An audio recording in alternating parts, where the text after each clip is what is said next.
Every lord in Valadorn slept with a blade beneath his pillow. Not because war threatened the kingdom's borders, or because assassins roamed the capital streets after dark.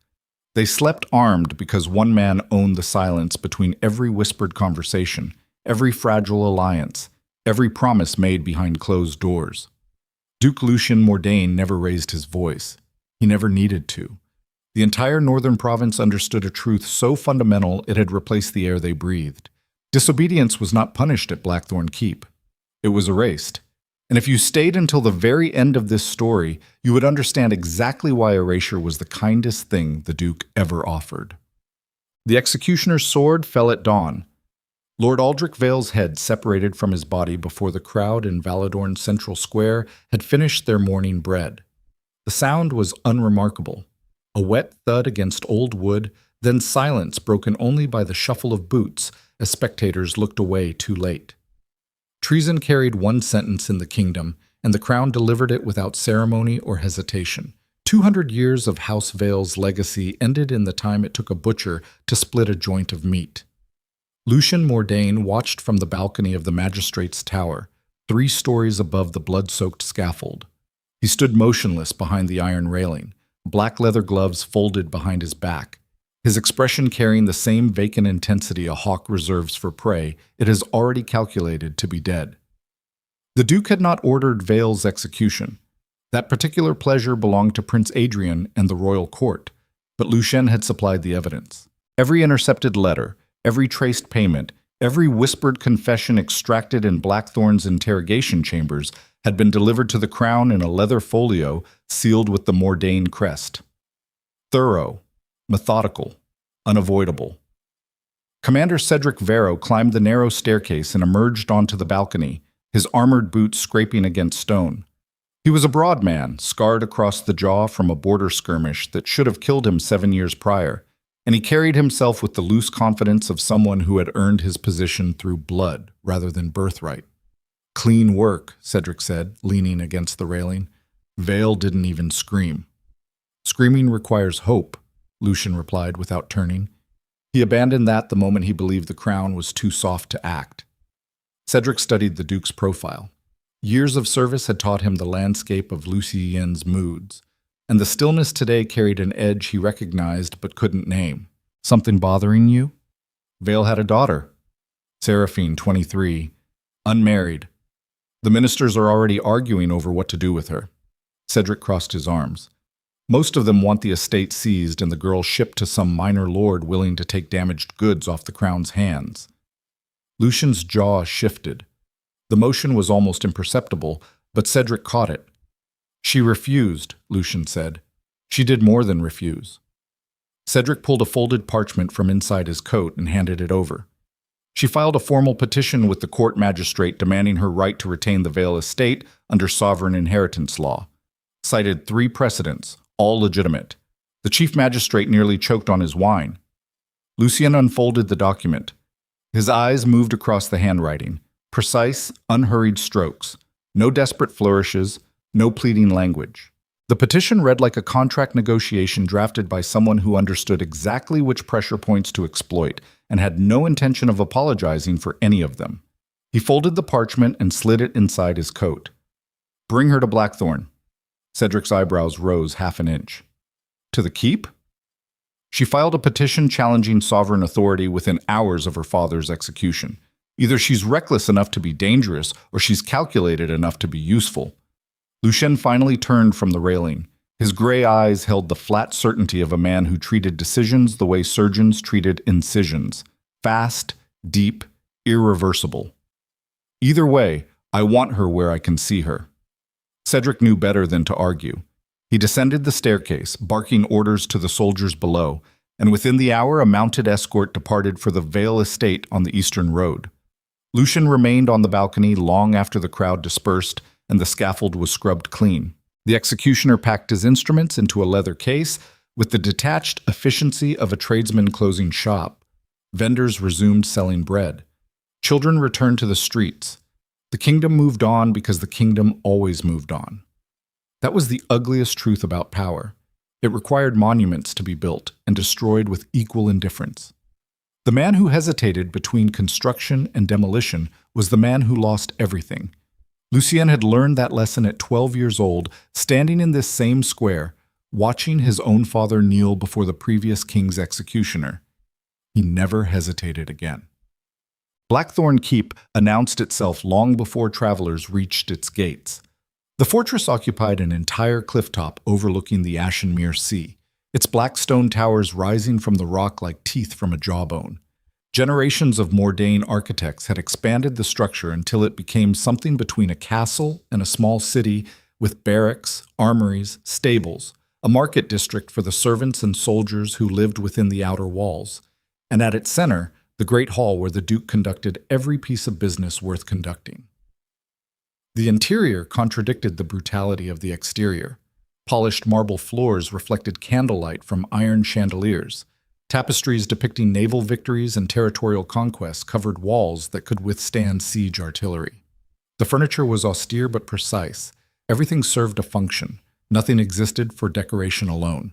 Lucien governed from a war table, not a throne, though the massive iron chair at the head of the great hall served its symbolic purpose during formal audiences. He preferred the smaller council chamber on the second floor, where maps covered every surface and intelligence reports arrived by courier throughout the day and night. 3 days after Vale's execution, Lucien sat in the council chamber reviewing territorial disputes along the western border when the heavy oak doors opened and his steward, an elderly man named Harwick, whose loyalty predated the Duke's birth, entered with the careful posture of someone delivering information that might trigger unpredictable consequences. "The Lady Vale has arrived, Your Grace." "Where is she?" "Waiting in the great hall. I offered her chambers first, but she declined." Lucien set down his quill. "She declined rest after a 3-day journey?" "She said she did not travel to Blackthorne to sleep." Something flickered behind Lucien's expression. Not amusement. Curiosity was too generous a word for it. Recognition, perhaps. The way a chess player recognizes an opening move that signals the opponent has studied the board. He descended the staircase.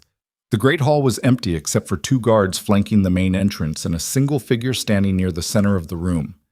Seraphine Vale wore mourning black, a traveling cloak still damp from rain, and boots caked with mud from roads that had not been maintained since her father's arrest, froze all estate operations. Her dark hair was pulled back in a practical arrangement that suggested vanity ranked somewhere below strategy on her list of priorities. She did not curtsy. Lucien stopped at the base of the staircase, 20 feet of marble floor separating them. He studied her the way he studied everything, deliberately, completely, searching for the fracture line that would reveal where pressure would be most effective. "Lady Vale." "Duke Mordane." Her voice was steady, not defiant. Steady. The distinction mattered. Defiance was emotional. Steadiness was structural. "You filed a petition with the Crown Magistrate. I exercised a legal right. Your father was executed for treason. My father's crimes are not inherited property." She held his gaze without blinking. "The estate, however, is." Silence filled the hall. The guards shifted uncomfortably. Lucien's expression remained unchanged, but something behind his eyes recalculated. Most people who stood before the Duke experienced a primal response. Their bodies understood what their minds refused to accept. That the man watching them had already determined their value and was now deciding between utility and disposal. The smart ones trembled. The foolish ones performed bravado. The rare ones recognized the evaluation for what it was and submitted to it because submission, strategically deployed, was its own form of negotiation. Seraphine did none of these things. She stood in his hall wearing the dirt of a journey she should not have survived and met his assessment with the quiet certainty of someone who had already accepted the worst possible outcome and found it insufficient to justify surrender. "You will remain at Blackthorne," Lucien said. "Under what terms?" "Under my terms. The estate petition will be reviewed. Until then, you are a guest of House Mordane. You will be provided chambers, clothing, and access to the grounds within the inner walls. You will attend court functions when required. You will not leave the keep without my permission." "That is not hospitality," Seraphine said. "That is a leash. The distinction depends on whether you pull against it." Their eyes locked across the marble floor. and the two guards later told Cedric that the temperature in the Great Hall dropped 3 degrees during the silence that followed. Seraphine finally spoke. "I accept your terms, Duke Mordane, but understand something clearly. I did not come here to be tamed." She turned and followed Harwick toward the guest chambers without waiting for dismissal. Lucien watched her disappear through the corridor archway. He remained motionless for several seconds after the sound of her footsteps faded. Then he climbed the staircase back to his council chamber, sat down at the war table, and stared at the maps without seeing a single line drawn upon them. Weeks passed, and Blackthorne absorbed Seraphine the way stone absorbs rain. Slowly, invisibly, and with consequences that only revealed themselves when the damage was already done. She learned the architecture of court life with disturbing speed. Within days, she had mapped the social hierarchies, identified which noble families held genuine influence versus performative status, and begun cultivating relationships with the household staff that the aristocrats considered beneath their notice. The servants adored her. Not because she was kind, though she was, but because she remembered their names and treated their labor as something that deserved acknowledgement rather than invisibility. Lady Isolde Ashworth, the most venomous tongue in Blackthorne's aristocratic circle, tested Seraphine during a morning gathering in the solarium. "It must be so humbling," Isolde said, adjusting her pearl bracelet with theatrical precision, "living among us after such a spectacular fall. Your father's head barely cooled before you arrived at the Duke's doorstep. Some might call that resourceful. Others might call it desperate." The gathered noblewomen watched with predatory anticipation. Seraphine set down her tea. "My father made choices that cost him everything. I've spent the last 3 weeks watching women in this court make equally destructive choices with less consequence and far less awareness." She looked directly at Isolde. "At least my family's ruin was public. Yours is happening one whispered secret at a time, and you don't even realize who's collecting them." The solarium went silent. Isolde's face drained of color because the statement was not a bluff. Everyone in that room knew Isolde's husband had been selling military intelligence to border lords for months, and the only reason the Ashworth name still existed was because no one had yet delivered proof to the Duke. Seraphine finished her tea and left the room. Word reached Lucien within the hour, not through Cedric, who was managing troop movements along the northern coast, but through Harwick, who reported the incident with the restrained amusement of a man who had served the Mordane household for 40 years and believed he had already witnessed every possible variation of courtly warfare.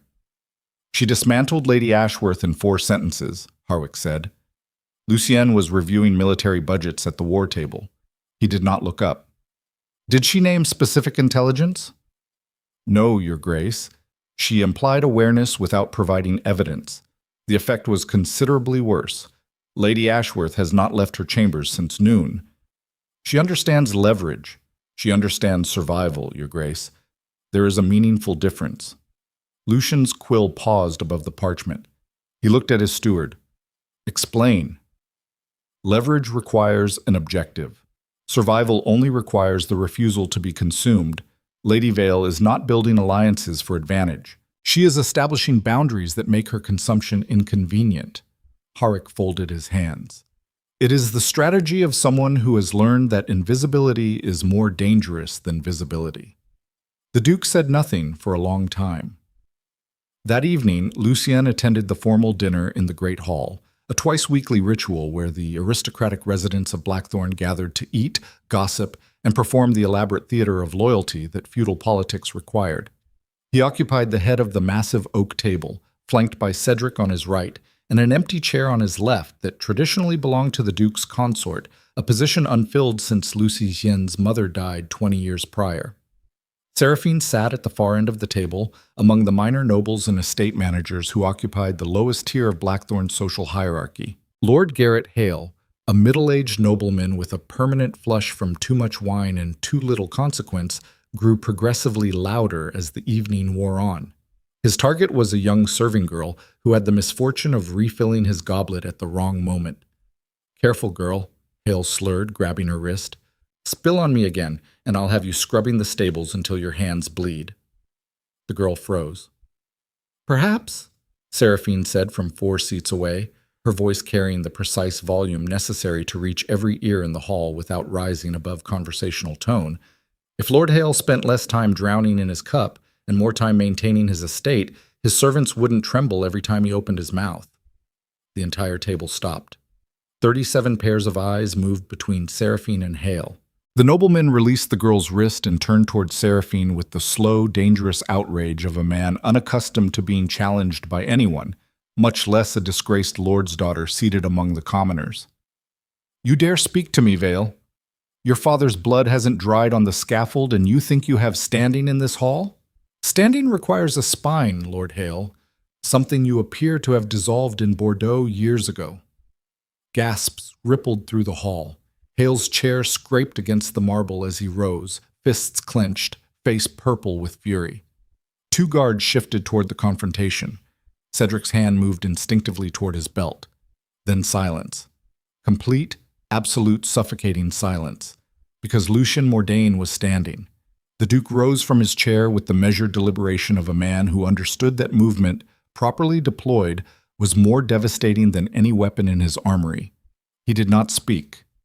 He walked, slowly, down the length of the table, past frozen noblemen and petrified servants, his boots striking the marble with metronomic precision until he reached the end where Hale stood trembling with residual anger and dawning comprehension. Lucien looked at the serving girl. She was 16, maybe 17. Her wrist bore red marks from Hale's grip. He turned to the nobleman. "Lord Hale," the Duke's voice was barely above a whisper, "you will apologize to this girl. You will compensate her family with 6 months of wages, and you will remove yourself from my table before I reconsider whether House Hale requires a new lord." Hale's mouth opened, closed, opened again. "Your Grace, surely you don't intend to take the word of a fallen woman over a lord of the realm who has served—" 11 seconds have passed since I gave you an instruction," Lucien said. "At 15, I will assume your hearing has failed and adjust my communication accordingly." Hale apologized. He threw a purse of coins at the girl's feet and stumbled toward the exit, knocking over a wine carafe in his retreat. Nobody helped him. Nobody looked at him. Lucien turned to Seraphine.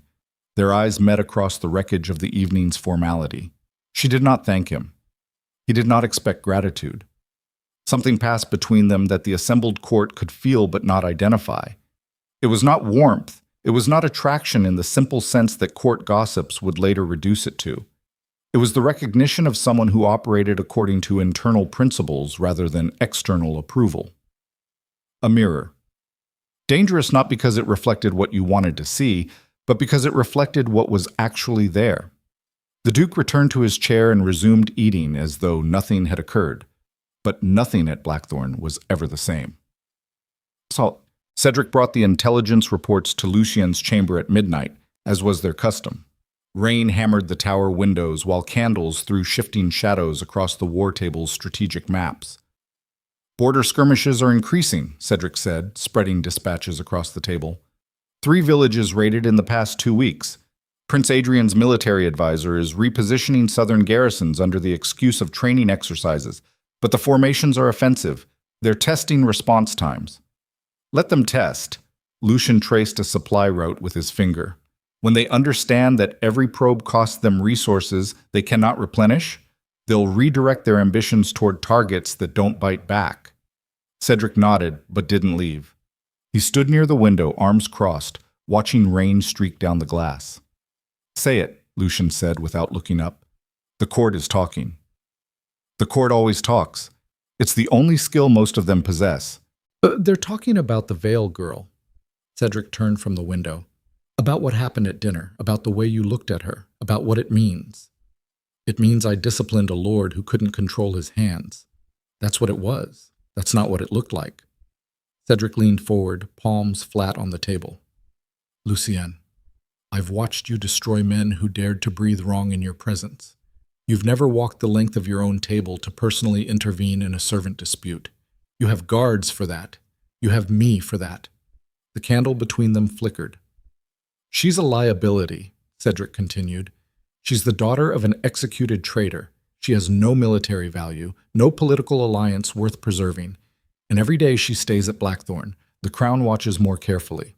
Prince Adrian already suspects you're building something the monarchy can't control. If he decides the Veil Girl is a weapon you're sharpening, then he'll respond the way frightened men always respond. Lucien looked up. His gray eyes reflected the candlelight like steel in forge fire. Badly. Cedric held the Duke's gaze. 20 years of shared battlefields, shared scars, shared silences in the aftermath of violence that would break lesser men. Cedric had earned the right to speak truth where others would choke on flattery. Don't let her become the thing they use against you. Nobody uses anything against me, Cedric. You know that.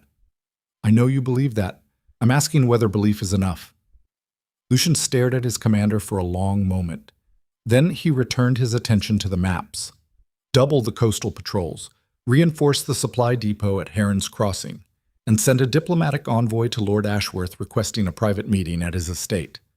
Take 4 soldiers who know how to look friendly. And the Ashworth intelligence leaks? Harwick was right. Seraphine implied knowledge without providing evidence. That means she gathered information independently without access to our intelligence network. A faint pause. Find out how. Cedric gathered the dispatches and moved toward the door. He stopped with one hand on the iron handle. For what it's worth, he said, she would have made a formidable commander. She would have made a formidable enemy, Lucien replied. That's considerably more interesting. The door closed. Rain continued its assault against the ancient glass. Lucien sat alone in the chamber that had witnessed his father's strategies, his grandfather's ambitions, and 3 generations of Mordane ruthlessness, refined into an instrument so precise it had replaced governance with something closer to choreography. He thought about Seraphine Vale standing in his hall wearing mud and mourning black, telling him she had not come to be tamed. He thought about the way she had dismantled Isolde Ashworth without raising her voice and humiliated Lord Hale without losing composure. He thought about the serving girl's bruised wrist and the quiet fury in Seraphine's eyes when she saw it. Then he thought about his father kneeling in the execution square 25 years ago, and how the crowd had looked away, and how 12-year-old Lucien had watched every second, because even then he understood that looking away was how weakness began. Seraphine never looked away either. That was the most dangerous thing about her. The summons from the crown arrived 6 weeks after Seraphine's installation at Blackthorne. A royal messenger in gold and crimson livery dismounted in the courtyard at mid-morning, flanked by 4 mounted soldiers bearing the prince's personal seal. Harwick received the sealed document and delivered it to Lucien's council chamber within minutes. Cedric stood at the duke's shoulder as Lucien broke the wax seal and read. The parchment was brief. Prince Adrian, in his capacity as heir apparent and acting regent during his father's declining health, formally requested that Lady Seraphine Vale be transferred to the royal court in the capital for appropriate supervision and resolution of outstanding legal matters regarding the Vale estate. The language was diplomatic. The intent was surgical. He wants her as leverage, Cedric said. Control the last Vale, and you control whatever claim she represents. If she disappears into the royal court, she never comes out. Lucien read the letter twice more. Then he set it on the table and pressed both fists against the wood, leaning forward with the controlled stillness that preceded his most consequential decisions. Assemble the household for formal audience in the Great Hall, tonight. What are you going to do? The Duke straightened. The candlelight cut shadows across his jaw that made his face resemble the stone portraits of Mordane ancestors lining Blackthorne's corridors. Something the crown is not prepared for. Turn. Night settled over Blackthorne Keep like a siege. Every candle in the great hall blazed. The assembled court stood in ordered ranks along both sides of the massive chamber. Noblemen, military officers, household administrators, and senior servants filled the marble floor from the entrance to the base of the iron throne. Rain pounded the stained glass windows above, fragments of colored light shifting across faces drawn tight with speculation. The royal messenger stood near the center of the hall, still wearing his crimson livery, flanked by his 4 soldiers who looked increasingly uncomfortable surrounded by Blackthorne's garrison. Seraphine stood apart from the court, near the eastern colonnade, wearing a dark gown that Harwick had arranged from the keep's stores. She had not been told why the audience was called. She watched the proceedings with the careful attention of someone who understood that the next hour would determine whether she survived the month. The great doors at the top of the staircase opened. Lucien descended into the hall wearing full black, his coat falling to mid-calf, the Mordane crest embossed in silver at his collar. He carried no weapon visibly, but every person in the room understood that the Duke himself was the weapon. He reached the base of the staircase and stopped. The hall waited. Lucien's gaze swept across the assembled court, pausing on faces he had memorized, alliances he had catalogued, loyalties he had tested and filed away for future application. Then his eyes found Seraphine beside the colonnade. She stared back at him, unblinking, unafraid. And across the hall, standing among the Duke's trusted officers with his scarred jaw and his steady hands and his 20 years of unquestioned service, Commander Cedric Vero watched the exchange between Lucien and Seraphine with an expression that no one in the room was positioned to see clearly. It was not loyalty. It was calculation. The royal messenger cleared his throat twice before speaking. His name was inconsequential. He was a mouth attached to a seal, a delivery mechanism dressed in crimson and gold, and he understood his own expendability with the resigned clarity of a man who had carried threats to powerful people long enough to know that the uniform offered significantly less protection than the crown pretended. His Royal Highness Prince Adrian, acting regent and heir apparent to the throne of Valadorn, formally requests the transfer of Lady Seraphine Vale to the custody of the royal court, effective within 7 days, for the resolution of legal matters pertaining to— "I heard you the first time," Lucien said. "You read the letter in the courtyard. You read it again to my steward. Now you're reading it to my hall. The words haven't improved with repetition." The messenger's jaw tightened. "Your Grace," the prince expects a formal response. "He'll receive one." Lucien stepped forward. Not toward the messenger. Toward the center of the hall, where the candlelight converged and the marble floor reflected his silhouette like a second shadow stretching beneath him. Every face in the room tracked his movement with the involuntary attention prey animals give to predators who have not yet decided whether to hunt. "Lady Vale." Seraphine straightened beside the colonnade. The court shifted, dozens of bodies adjusting position to maintain sightlines between the Duke and the traitor's daughter. "Step forward." She crossed the floor without hesitation. Her footsteps were the only sound in the hall, besides the rain hammering the stained glass above. She stopped 6 feet from Lucien and held his gaze the way she always held it, without performance, without submission, without the strategic trembling that every other person in the room would have manufactured to demonstrate appropriate deference. "The Crown wants you transferred to the capital," Lucien said. "I'm aware of what the Crown wants." "And what do you want?" The question detonated silently across the assembled court. Dukes did not ask prisoners what they wanted. Dukes did not ask anyone what they wanted. The question itself was an act of recognition so far outside protocol that 3 noblemen near the front physically stepped backward, as though proximity to the conversation might contaminate them with its implications. Seraphine's chin lifted half an inch. "I want my estate restored. I want the false evidence that destroyed my father's name examined by magistrates who weren't handpicked by the prince's council. And I want to stop being treated as currency passed between powerful men who can't decide whether I'm more useful alive or dead." Murmurs erupted.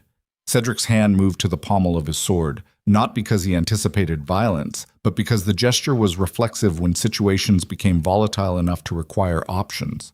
Lucien studied Seraphine for 4 seconds.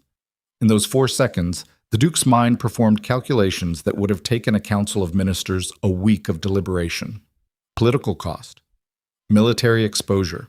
The probability that Prince Adrian's request was the first move in a sequence designed to justify intervention in northern affairs.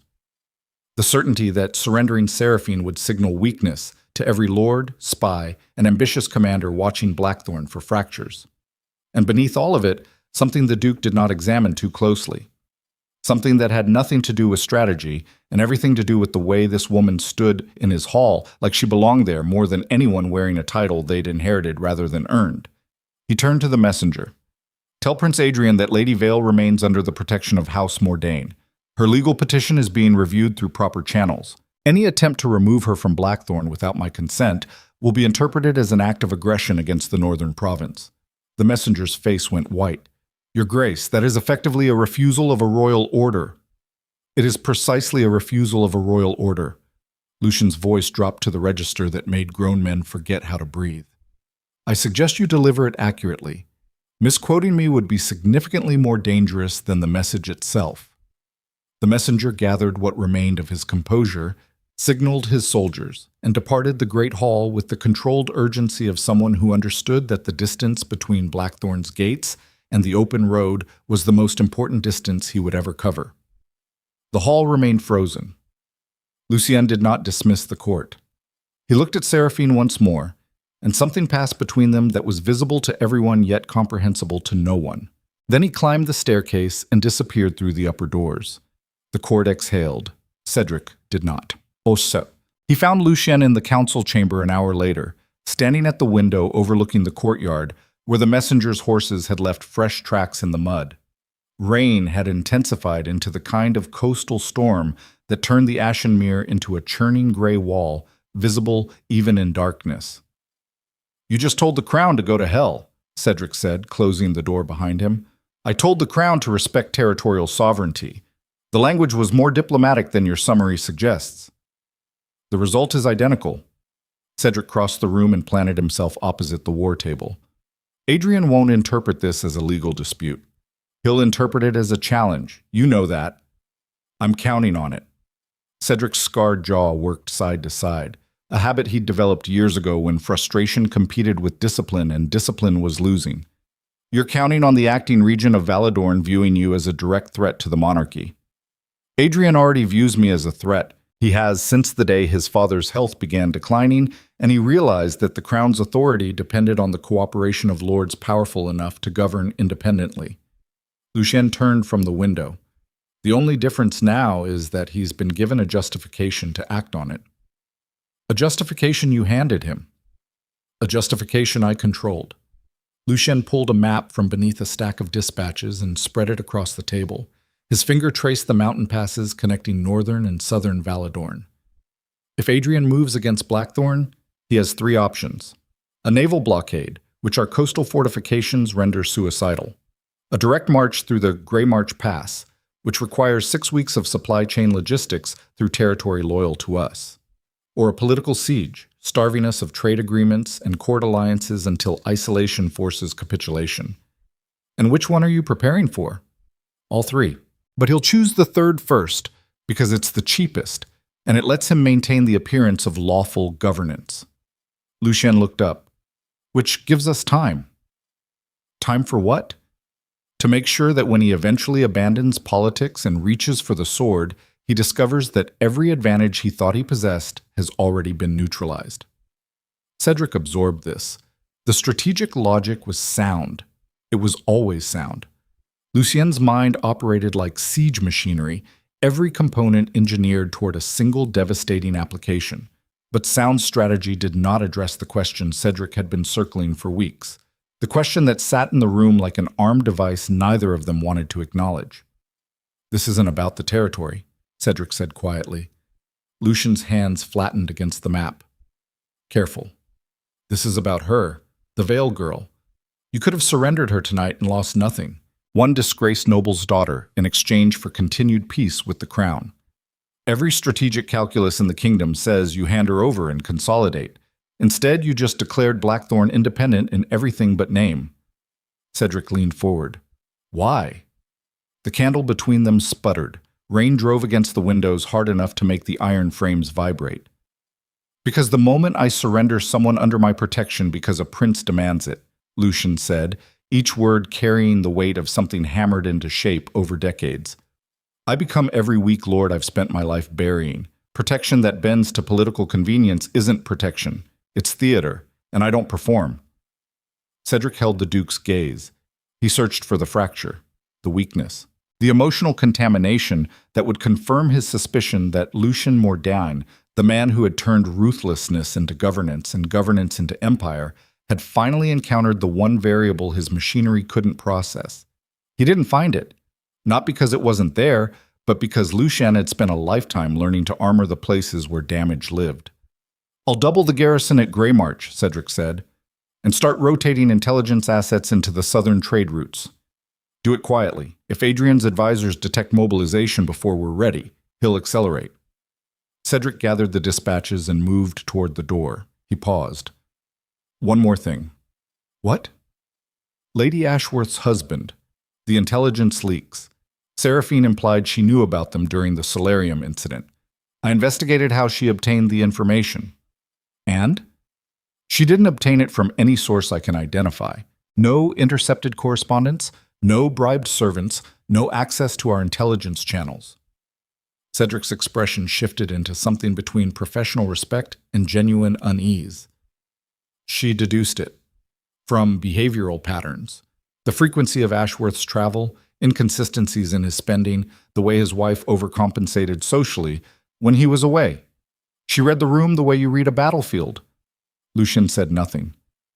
She's not just smart, Lucien. She thinks like us. And people who think like us are the most dangerous people in any room they enter. The door closed. Lucien sat alone with the maps and the rain and the knowledge that Cedric was right about everything except the part that mattered most. She didn't think like them. She thought like someone who had watched the people who thought like them destroy everything she loved and had decided to learn their language well enough to survive inside it. That was not the same thing, and the difference was the reason Lucien couldn't stop thinking about her. 3 weeks after the royal messenger's departure, Blackthorne received its answer, not through diplomatic channels, not through formal correspondence sealed with the prince's crest. The answer arrived in the form of economic strangulation. Trade agreements with southern merchants were suspended. Grain shipments from the central provinces were rerouted. 2 banking houses in the capital quietly froze credit lines extended to northern noble families allied with Mordane. The crown's financial infrastructure moved with the coordinated precision of a military formation executing a flanking maneuver. Lucien had predicted this. What he had not predicted was the speed. Adrian hired Fenwick, Cedric said during an emergency midnight council in the war chamber. 3 senior officers stood around the table with him, their faces carved into sharp relief by insufficient candlelight. The merchant guildmaster, the man who restructured the crown's tax collection system 4 years ago. He knows every financial pressure point in the kingdom. How long before the blockade reaches critical impact? Lucien asked. 6 weeks. Maybe 8 if the coastal fishing routes hold.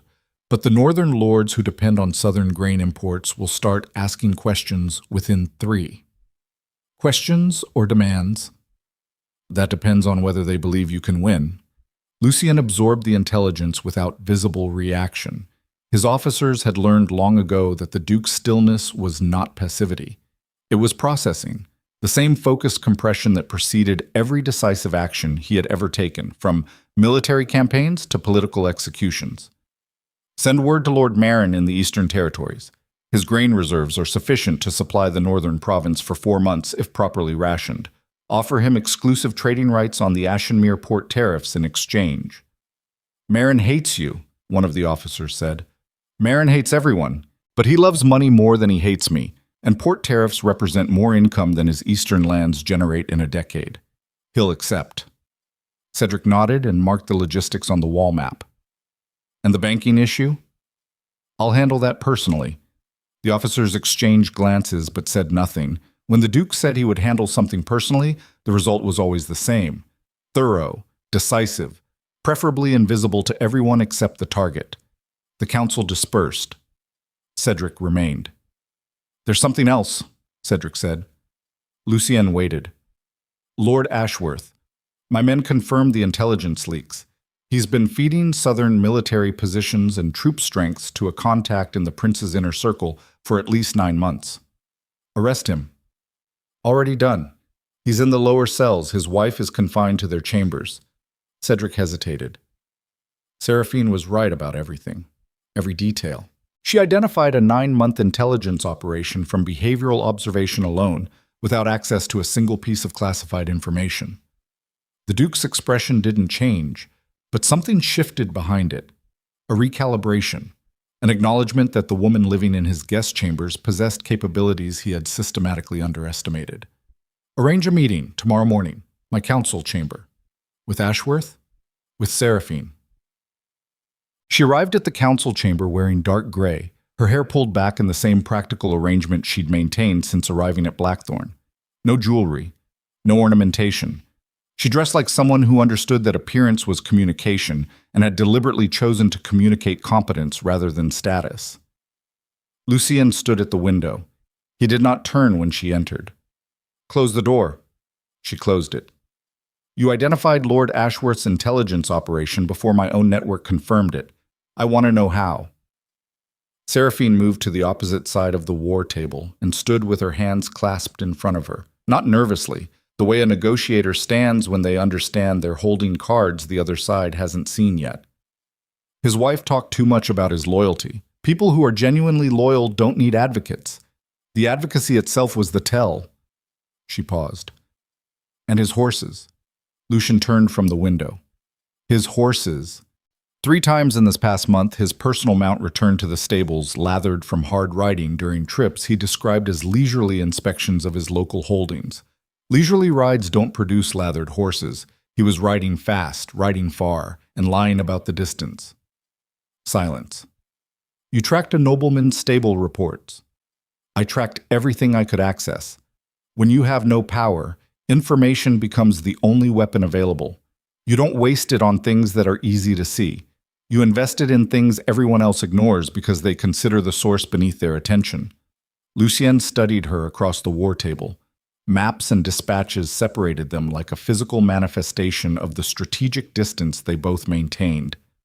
He saw what Cedric had described, the mind that operated on the same principles as his own, the pattern recognition, the emotional detachment required to observe without attachment and analyze without sentiment.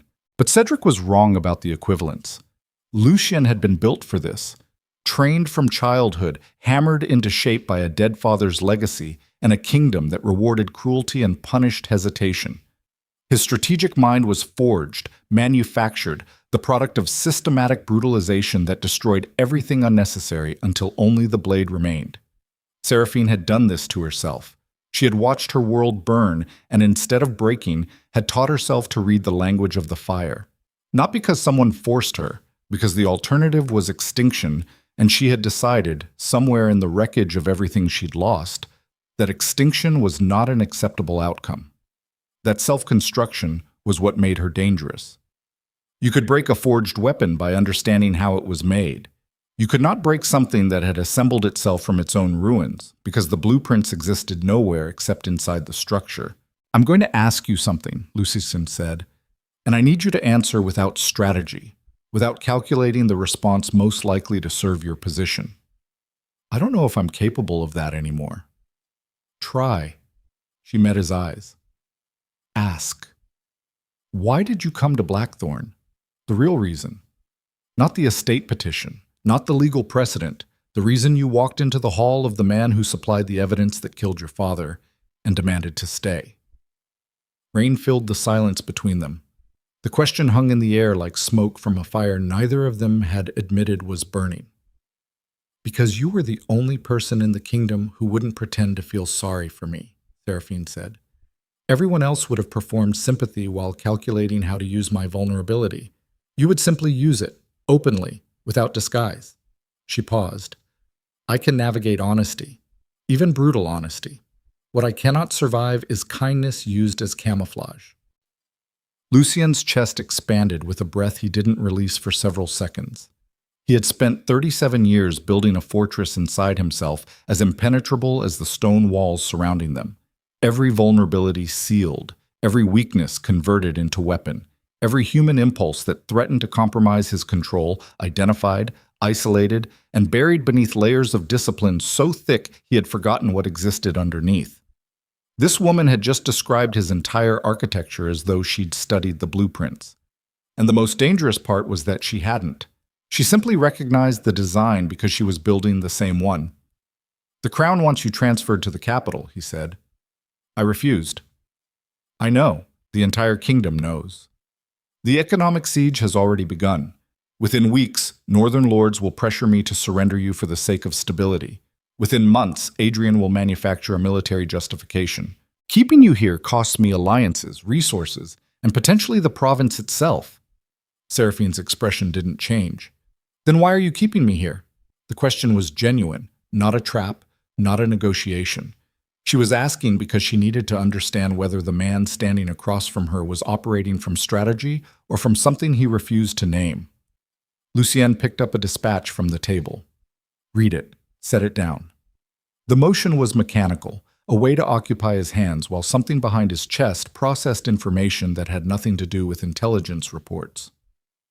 Because every system I've built depends on one principle, that I do not surrender what belongs to me, not to pressure, not to politics, not to crowns. I don't belong to you. No, Lucien said. You don't. And that's the problem. The war chamber held its breath. Outside, the storm broke against Blackthorne's walls with the kind of violence that reminded anyone listening that nature did not negotiate, did not strategize, and did not care about the careful architectures men built to protect themselves from the things they couldn't control. Cedric Varro sat alone in his quarters that night, a single candle burning on the desk before him, a quill in his scarred hand, and a blank sheet of parchment bearing no seal and no signature. He stared at the empty page for a long time. 20 years. 20 years of absolute loyalty. 20 years of blood spilled in Mordane's name. Borders defended. Threats eliminated. Bodies buried in places where questions would never be asked. He had given Lucien everything a man could give another man without cutting open his own chest and handing over the contents. And tonight he had stood outside the council chamber door and listened to the Duke describe his refusal to surrender Seraphine Vale. Not as strategy. Not as territorial maneuvering. As principle, as something personal enough to fracture the impenetrable mask Cedric had watched Lucien wear for 2 decades without a single crack. The candle flickered. Cedric understood power the way sailors understood the sea. You could navigate it, you could harness it, you could survive it if you respected its patterns and anticipated its storms.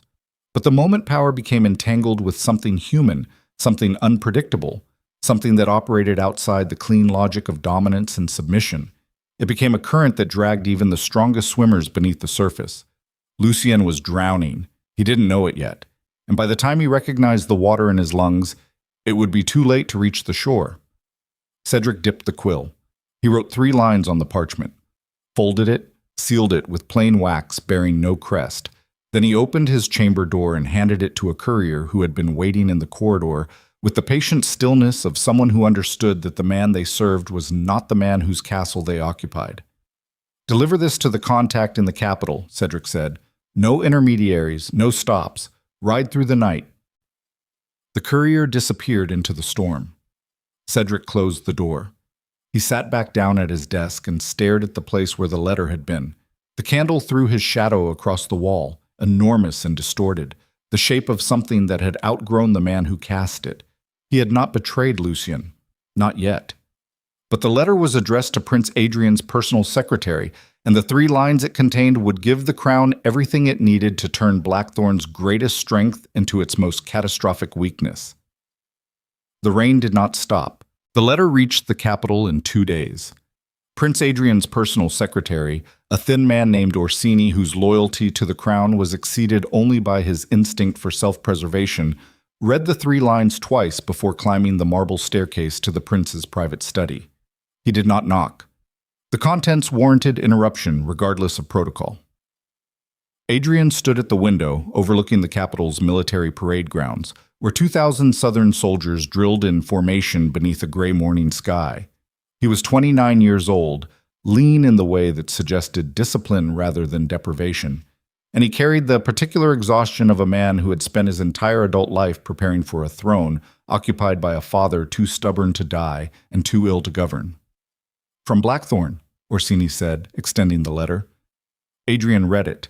His expression did not change. The discipline required to receive information about a potential war without visible reaction had been beaten into him since childhood, and it served him now the way armor serves a man who knows the blade is already in motion.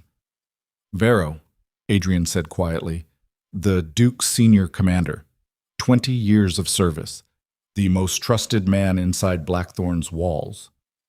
And he's offering us the fortress. Orsini said nothing. The letter's contents were precise enough to speak for themselves. 3 lines, troop positions along the Grey March Pass, the location of Blackthorne's emergency grain reserves, and the timing of the Duke's planned diplomatic envoy to Lord Marin, which would pull Lucien's attention east for a critical 72-hour window. Adrian folded the letter and held it over the candle on his desk. The parchment curled, blackened, and dissolved into ash that scattered across military reports he had been reviewing since dawn. Send word to General Hask. I want the 3rd Southern Regiment repositioned to the Grey March approach within the week, quietly. Supply wagons disguised as merchant caravans. He turned from the window. And prepare a diplomatic pouch for Commander Vero. Tell him the Crown appreciates his service. Tell him Blackthorne will need a new duke when this is finished. Orsini bowed and departed. Adrian remained at the window. Below, soldiers marched in patterns designed to project order and authority. The visual language of power performed for an audience of empty parade grounds and indifferent architecture. The prince watched them the way a man watches rain when his mind is elsewhere. Lucien Mordane had been inevitable. Every generation produced a lord powerful enough to threaten the crown, and every generation required the crown to demonstrate that individual strength, however formidable, could not survive institutional coordination. Adrian did not hate the duke. Hatred was personal, and personal feelings were luxuries the monarchy could not afford. He simply understood that Blackthorne's independence had reached the threshold where tolerance became vulnerability. The woman was irrelevant. She had always been irrelevant, a convenient pressure point that exposed the duke's single structural weakness. Everyone had one. Even Lucien Mordane. Especially Lucien Mordane. 16 days later, Blackthorne hummed with the false calm of a machine running at capacity, while its operators pretended everything was routine. Lucien had dispatched his diplomatic envoy to Lord Marin's eastern territories 3 days prior. The negotiations were critical. Marin's grain reserves represented the only viable counter to the crown's economic siege, and the terms required personal attention from Lucien's most skilled negotiator, a minor lord named Talbot, whose talent for making unreasonable demands sound like generous concessions had proven invaluable during a decade of territorial disputes. In Talbot's absence, Cedric managed Blackthorne's military operations with the same steady competence he had demonstrated for 20 years. He reinforced coastal patrols, rotated garrison shifts, approved supply requisitions, and maintained the rhythmic discipline that kept the fortress functioning during periods of strategic uncertainty. He also ensured that the emergency grain stores in the lower vaults were exactly where his letter to the prince had described. The betrayal lived inside him like a second heartbeat. Steady, patient, synchronized with the original so perfectly that no external observer could detect the dissonance. Cedric attended councils, briefed officers, shared meals with the duke, and performed loyalty with the practiced ease of a man who had been genuinely loyal for so long that the counterfeit was indistinguishable from the authentic. But authenticity had a shelf life when the man you served stopped operating from logic. Cedric had watched Lucien Mordane build the most efficient power structure in Valadorn's history. Every decision optimized, every relationship evaluated through the lens of strategic utility, every emotion identified as either asset or liability, and treated accordingly. The system worked because the man at its center was incapable of the sentimentality that destroyed lesser rulers. Then Seraphine Vale walked through the gates, and the system developed a flaw. Not a dramatic flaw. Not a visible fracture that could be pointed to and repaired. Something worse. A subtle recalibration of priorities so gradual that only someone who had memorized the machine's original specifications would notice the deviation. Lucien still made strategic decisions, still crushed opposition, still governed with the cold precision that had earned him the kingdom's fear and reluctant respect. But the calculations had shifted. Variables that should have been weighted toward military advantage were being influenced by considerations that had no place in the architecture. The refusal to surrender Seraphine was not strategic genius. It was a man who had spent a lifetime sealing every entrance to his own interior, discovering that someone had found a door he didn't know existed. And Cedric understood, with the clarity of a soldier who had survived 20 years by recognizing threats before they matured, that a compromised Lucien would eventually make a decision that destroyed everything both of them had built. Better to control the destruction than to be consumed by it. That was the logic. Clean, defensible, even noble in its way. The commander protecting the institution from the man who had become its greatest liability. It was also a lie, and Cedric knew it. The truth was simpler and uglier. 20 years of absolute loyalty had produced a single reward: proximity. Cedric was the most trusted man in Blackthorne, the closest human being to the most powerful lord in the kingdom, and that proximity had become the organizing principle of his identity. He did not exist apart from Lucien Mordane. His rank, his purpose, his understanding of his own value were all derivatives of the Duke's authority. Seraphine's arrival threatened that architecture, not because she competed with Cedric for influence, but because her presence revealed something about Lucien that Cedric had never been able to access. A dimension of the Duke's interior that remained sealed to everyone except a woman who had arrived wearing mud and mourning clothes, and somehow located a frequency that 20 years of shared blood and battlefield had never reached. Jealousy was too simple a word. Displacement was closer. The slow, nauseating recognition that the position you occupied in another person's architecture was not as central as you believed, and that this revelation did not diminish their architecture, but yours. Cedric delivered his morning briefings, inspected the garrison, ate lunch with 2 officers who reported nothing unusual. Then he retired to his quarters and waited for the signal that would arrive within the week. Seraphine found the inconsistency on a Tuesday. She had developed a routine at Blackthorne that the court mistook for idle occupation, but was, in reality, systematic intelligence gathering conducted through channels so mundane they were invisible. Morning walks through the market district where servants and merchants discussed supply shipments in her presence because they had stopped registering her as a threat months ago. Afternoon visits to the library where she studied estate law and territorial treaties that had been forgotten by everyone except the archivists who maintained them. Evening attendance at court dinners where she cataloged the subtle shifts in behavior that preceded political realignment. The inconsistency appeared in the stable records. Cedric's personal horse had been reshod 3 times in the past month. Standard military protocol required reshoeing every 6 to 8 weeks for active cavalry mounts. 3 times in 4 weeks indicated hard riding at distances that exceeded the commander's reported patrol routes. She checked the feed requisitions. Cedric's mount was consuming 30% more grain than comparable horses in the senior officer's stable. Hard riding burned energy. Energy required fuel. The numbers didn't lie even when the rider did. She did not bring this to Lucien immediately. Instead, she spent 2 days constructing a map of Cedric's movements based on gate logs, stable records, and the testimony of a kitchen boy who had noticed the commander leaving the keep through the eastern postern gate on 3 consecutive nights during the previous week.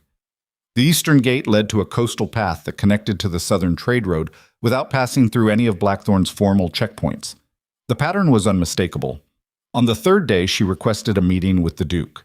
Lucien received her in the council chamber at dusk. Candles lined the walls, throwing warm light across maps that had been annotated with fresh intelligence markers indicating southern troop movements near the Grey March Pass. "Cedric is communicating with someone outside Blackthorne," Seraphine said. Lucien's hand, which had been reaching for a dispatch on the table, stopped. "Through the eastern postern gate. 3 times in the past week. His horse shows hard riding that doesn't match his reported movements. He's covering distance he doesn't want recorded." The Duke's face did not change, but something behind it went very still.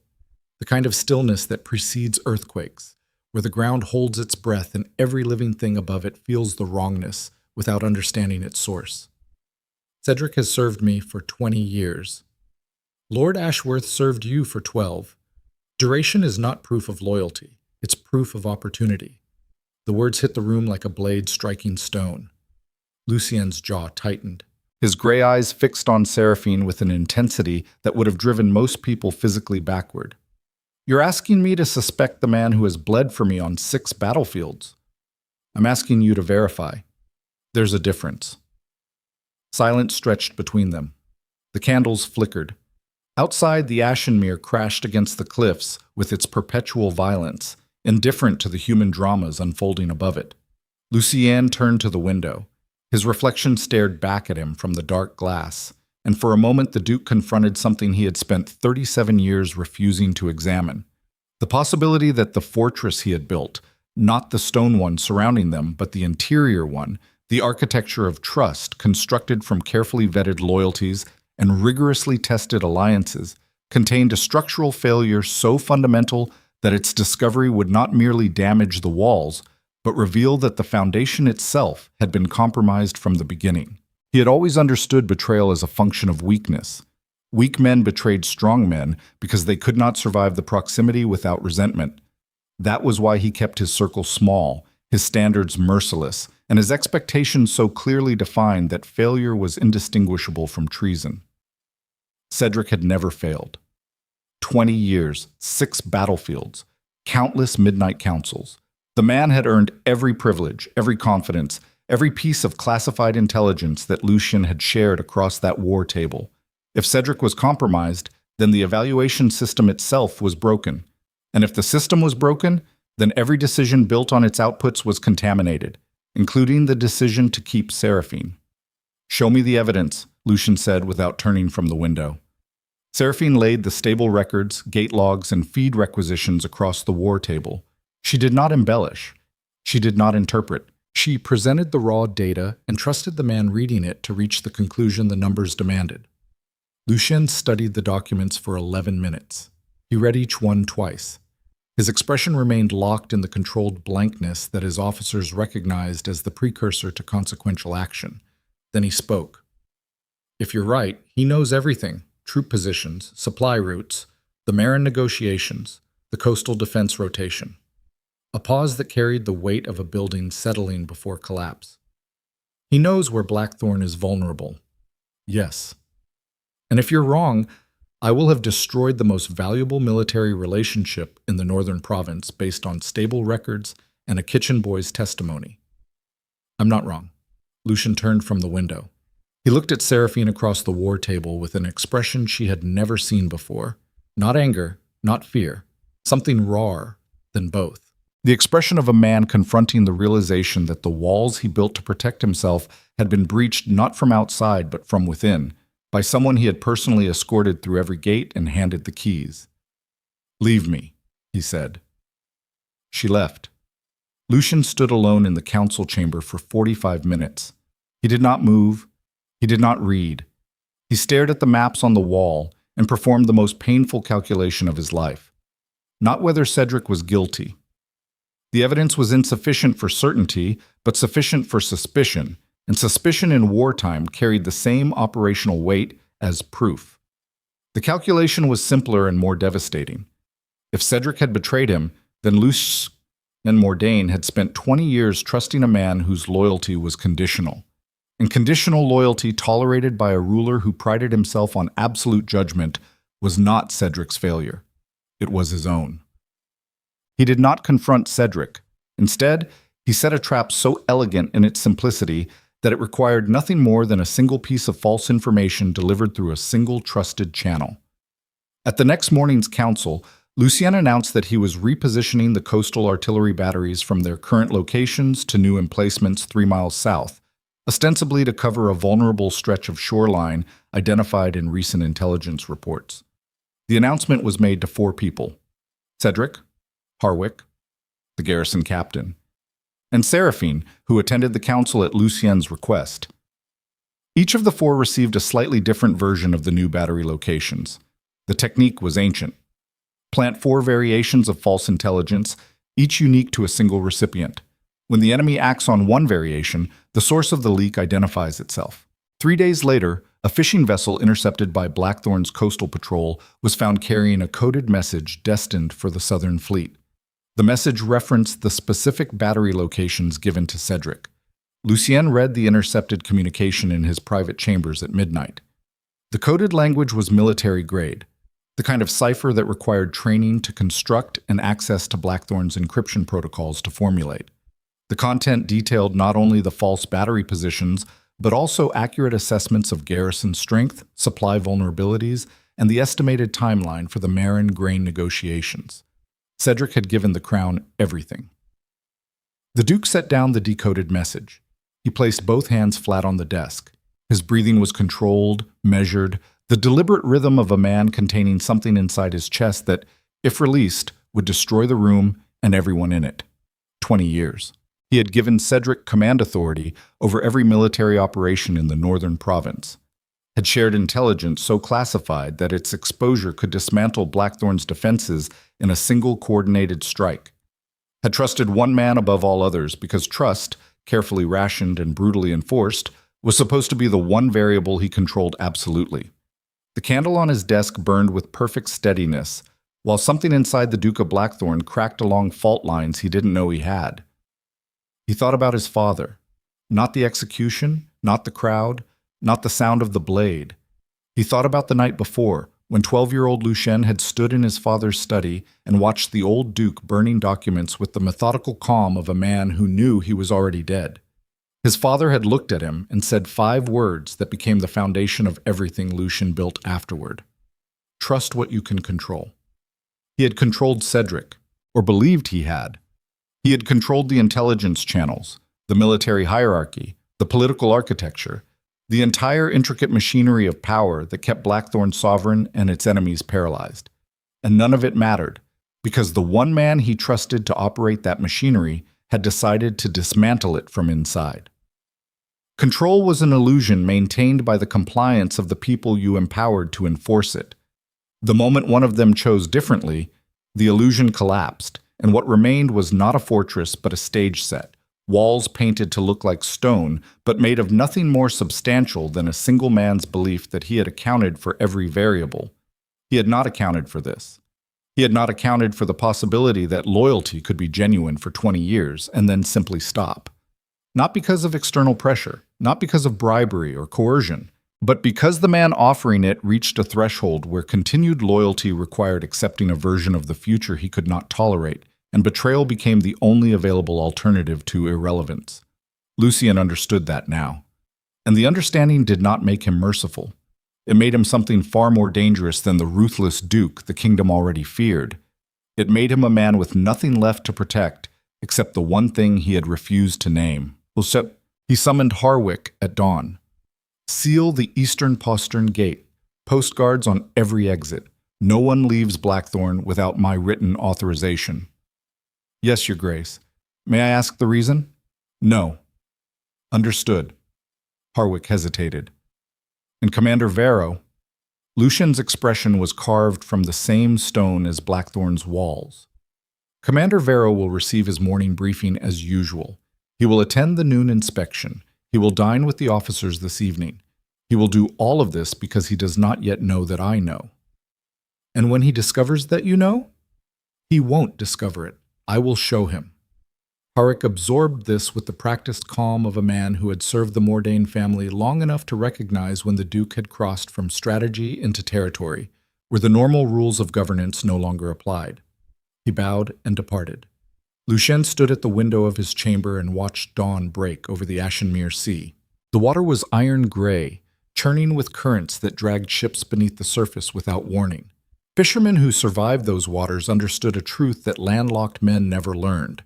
The sea did not betray you. Betrayal required a promise, and the sea promised nothing. It simply existed, vast and indifferent, and the men who drowned in it drowned because they mistook its temporary calm for permanent safety.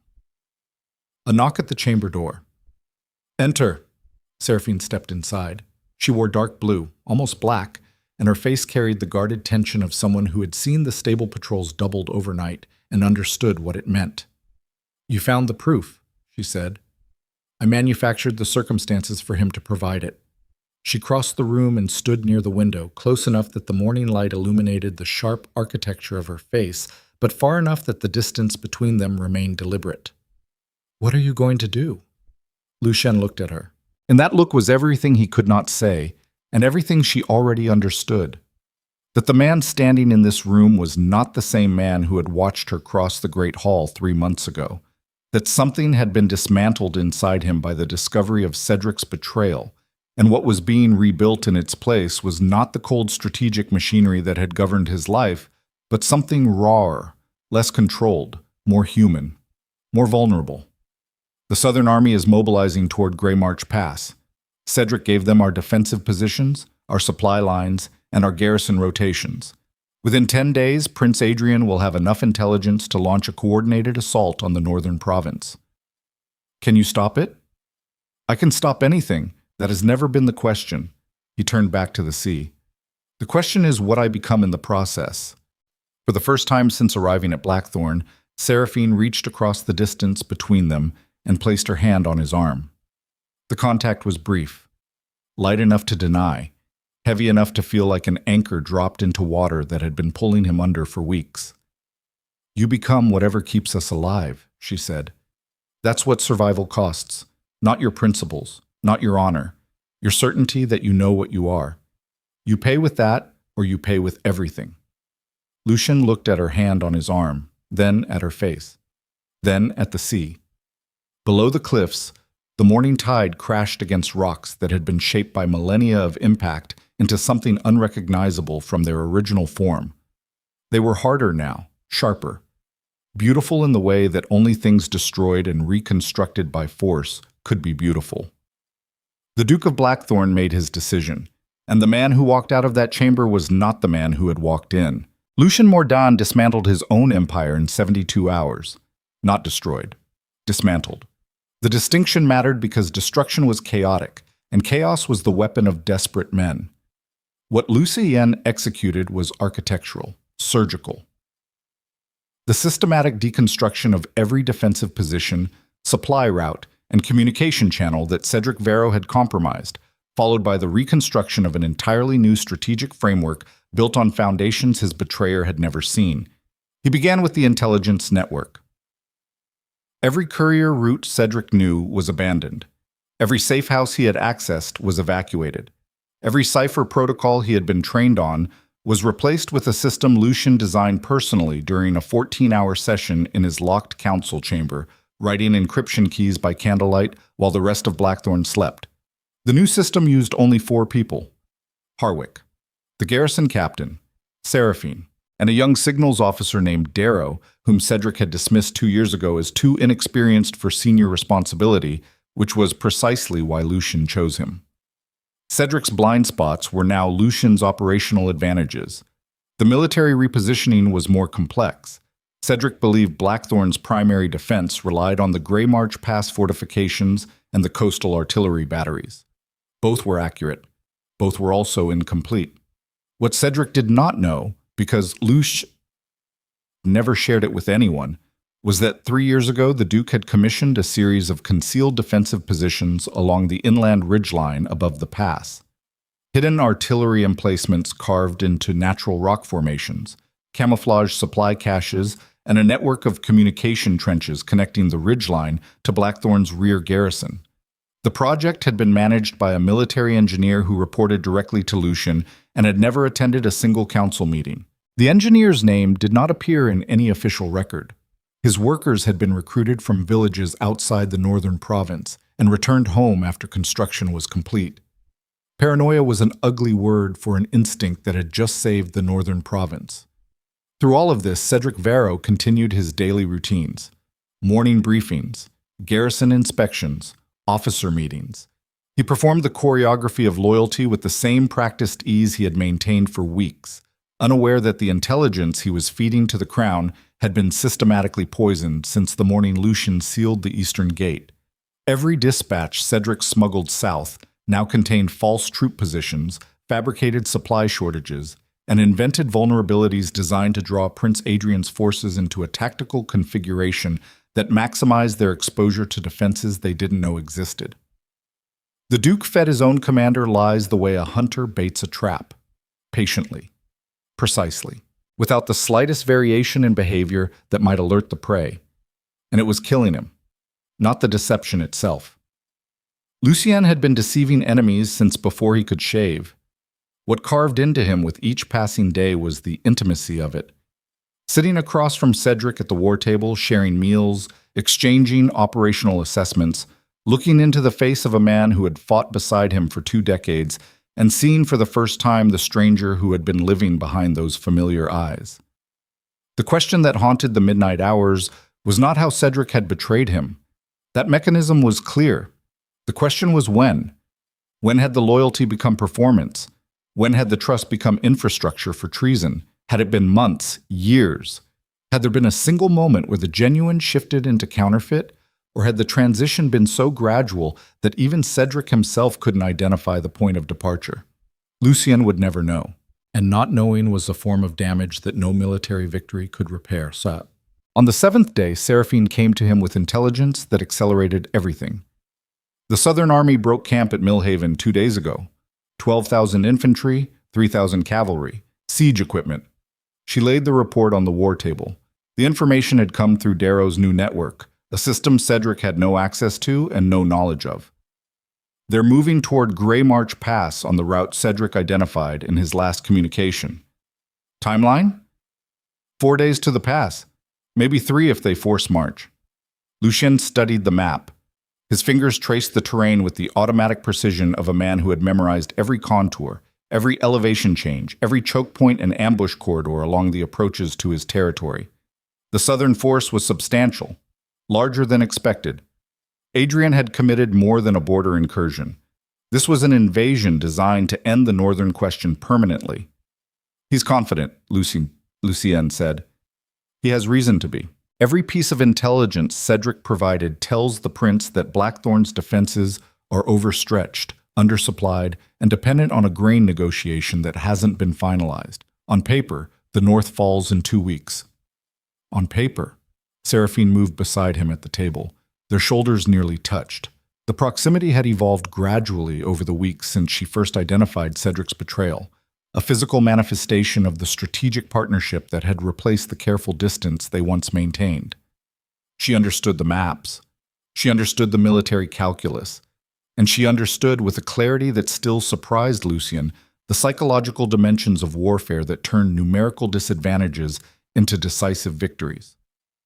You need to confront Cedric before the army arrives, she said. No. Lucien. If I confront him now, he sends one final message warning Adrian that the intelligence is compromised. The prince adjusts his approach, and we lose the advantage of knowing exactly where and how the southern force will deploy. He looked at her. Cedric remains operational until the trap is set. After that, he becomes irrelevant. And if he discovers the deception before then I kill him myself and we fight the war without the advantage. The flatness of the statement filled the chamber like cold water. Not anger, not bravado. The clinical assessment of a man who had already amputated the emotional weight of what needed to happen and was operating purely on the mechanical requirements of survival. Seraphine studied his face. She saw what the court would never see and what Cedric had clearly never understood. That the ruthlessness everyone attributed to Lucien Mordane was not a personality trait.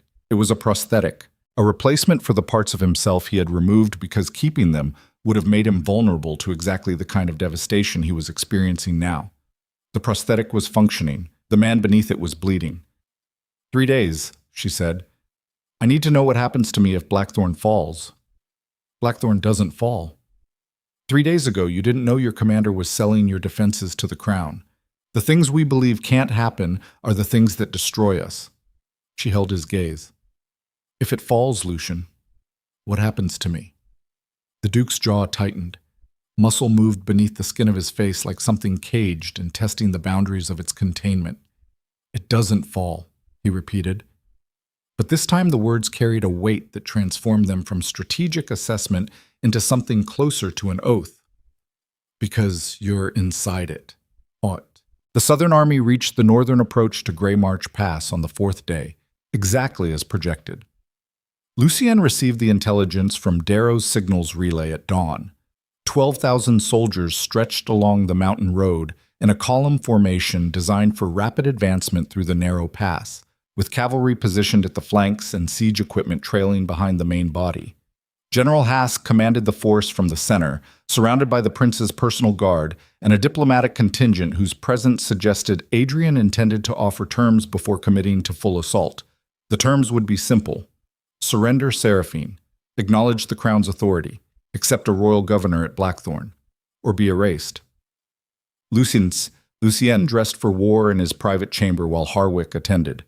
The Duke's armor was functional, not ceremonial. Black steel plate over chainmail, designed for mobility rather than display. The Mordane crest was embossed on the left pauldron, silver against black, the only concession to symbolism in an ensemble built entirely for the purpose of keeping its wearer alive long enough to kill the people trying to remove it. Your Grace, Harwick's voice carried the careful steadiness of a man who had helped 3 generations of Mordane lords prepare for battles and understood that the ritual was as important as the equipment. Commander Varro is requesting access to the War Council. Grant it. He'll see the repositioned forces on the updated maps. He'll see the maps I want him to see. Harwick fastened the final buckle and stepped back. The old steward looked at the Duke with an expression that decades of service had earned the right to display. Not fear. Something closer to grief held at arm's length by professionalism. I served your father. I watched him prepare for his last battle, knowing the outcome was already determined. He dressed the same way you're dressing now. Slowly. Deliberately. As though the act of putting on armor could delay the arrival of whatever was coming. My father lost because he trusted the wrong people. Yes.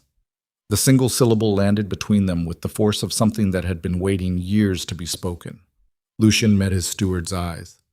I will not make the same mistake twice, Harwick. I know, Your Grace. That is what frightens me. The War Council convened at midday in the Great Hall, which had been converted into a command center. Maps covered every surface. Officers stood at stations assigned to communication, logistics, and battlefield coordination. The massive iron throne had been pushed aside to accommodate a raised platform where Lucien could observe the entire operation. Cedric entered and took his position at the war table with the easy confidence of a man who believed he understood the strategic landscape. He studied the maps, noted the defensive positions, and nodded with approval that Lucien recognized as performance so convincing it was almost indistinguishable from genuine competence. Almost. Southern forces are in the pass approach, Cedric reported. Standard column formation. Cavalry on the flanks. They'll reach the fortification line by tomorrow morning. And our defenses? Positioned as discussed. Grey March fortifications are manned at full strength. Coastal batteries cover the eastern flank. Reserve forces staged behind the main line for counterattack deployment. Cedric pointed to positions on the map. Their numerical advantage is significant, but the terrain negates it. The pass is too narrow for them to deploy more than a third of their force simultaneously. Agreed. Lucien's voice betrayed nothing. 20 years of shared military analysis. 20 years of Cedric reading maps and identifying threats and recommending deployments that had won battles across the northern province. The rhythm of it was so familiar that maintaining it while knowing the man across the table had sold every position he was discussing required a form of discipline that went beyond military training into something that bordered on self-destruction. The Duke looked at his commander and saw the ghost of every conversation, every battle, every midnight council where two men had built an empire from discipline and shared sacrifice. He saw the Cedric who had carried him from a burning siege tower during the border wars with a crossbow bolt embedded in his own shoulder. The Cedric who had stood guard outside his chamber during the illness that nearly killed him at 26. The Cedric who had been, for 2 decades, the closest thing Lucien Mordane had allowed himself to a brother. That man was gone. The man who remained was wearing his face and speaking with his voice and pointing at maps with his scarred hands, and the only difference was a hollow space behind the eyes where loyalty had lived until it was replaced by something that served itself. Hold the fortification line until their commitment is total, Lucien said. When Hask deploys his reserves, we counterattack through the western corridor. Standard envelopment. Cedric nodded. I'll command the western wing. No. The word dropped into the room like a stone into still water. Officers stopped moving. The scratch of quills ceased. Every eye in the hall shifted between the Duke and his commander. Cedric's expression flickered. The barest disturbance on the surface of his composure, like a crack appearing in ice that has just begun to feel the warmth of something it cannot survive. I've commanded every Western deployment for 15 years. Today, I need you at the command platform, coordinating communications between the fortification line and the reserve forces. That's a logistics role. It's the role I'm assigning you. Their eyes locked across the war table. Around them, officers held their breath with the collective instinct of men who recognized the frequency of danger even when they couldn't identify its source. Something was happening between the Duke and his commander that transcended military protocol. Something personal, corrosive, and lethal in the way that only intimate knowledge of another person's architecture could be lethal. Cedric's jaw muscle moved. Once, his scarred chin dipped in a nod that cost him more than anyone in the room would ever understand. As you command, Your Grace. Lucien held the gaze for 3 more seconds. Then he turned to the assembled officers and began issuing deployment orders with the rapid, precise cadence of a man who had rehearsed this moment in his mind for 7 days and was now executing it with the mechanical perfection of a weapon fired after careful aim. The council dispersed. Officers ran to their positions.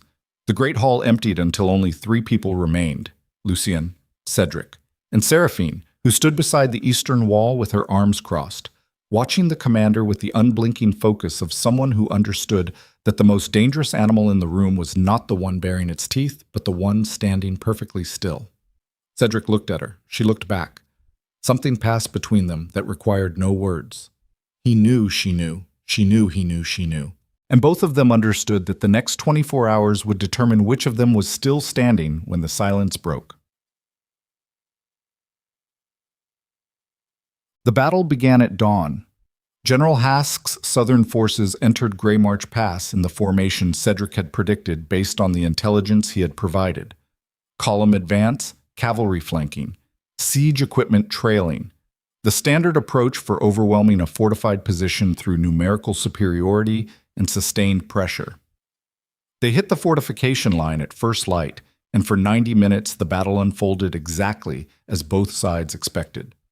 Southern infantry crashed against northern defenses in waves that broke and reformed with mechanical regularity. Arrows darkened the sky above the pass. The sound of steel against steel echoed off mountain walls and rolled across the landscape like continuous thunder. Lucien commanded from the raised platform behind the main line, issuing orders through relay runners who sprinted between positions with dispatches held between clenched teeth. His voice never rose above the controlled volume that carried authority without betraying exertion. Around him, the organized chaos of warfare churned like a living machine, and he operated its levers with the focused precision of a man who understood that command was not about strength, but about timing. Cedric stood at the communication station 15 feet to his left, relaying orders to the reserve forces with the efficiency his position demanded. His performance was flawless, every dispatch accurate, every relay timed correctly. The perfect soldier executing his duties while the army he was helping to command fought against forces he had personally invited to the doorstep. At the 90-minute mark, Hask committed his reserves. 3,000 fresh soldiers poured into the pass, and the weight of the southern assault doubled. The northern fortification line buckled. Defenders fell back to secondary positions. For the first time in the engagement, Southern cavalry broke through the eastern flank and began streaming into the open ground behind the main line. Officers on the platform exchanged looks of controlled alarm. The breach was real. The numerical advantage was beginning to assert itself despite the terrain's constraints. Cedric stepped forward. The western corridor. Deploy the reserve forces through the western corridor. Standard envelopment, just as we planned. Lucien did not respond. Lucien. Cedric's voice carried an edge now. Urgency thinned the performance, and for a moment the man beneath the mask was visible. Not concerned for Blackthorne, concerned for himself. Because if the battle was lost through the Duke's inaction, the Crown's victory would make Cedric's betrayal irrelevant and his promised reward worthless. We need to counterattack now, or the line collapses. Lucien turned to look at his commander for the last time. The look lasted 4 seconds. In those 4 seconds, 20 years of shared history compressed into a single point of contact between two men who had once trusted each other with their lives, and now stood on opposite sides of a divide that neither of them would ever cross again. "Darrow," Lucien said without breaking eye contact with Cedric. "Signal the ridgeline." Cedric's face changed. The transformation was immediate and total. Color drained from his scarred features as comprehension hit him with the force of a physical blow. The ridgeline. There was nothing on the ridgeline. He had surveyed it himself. He had reported it clear to the prince's military advisors.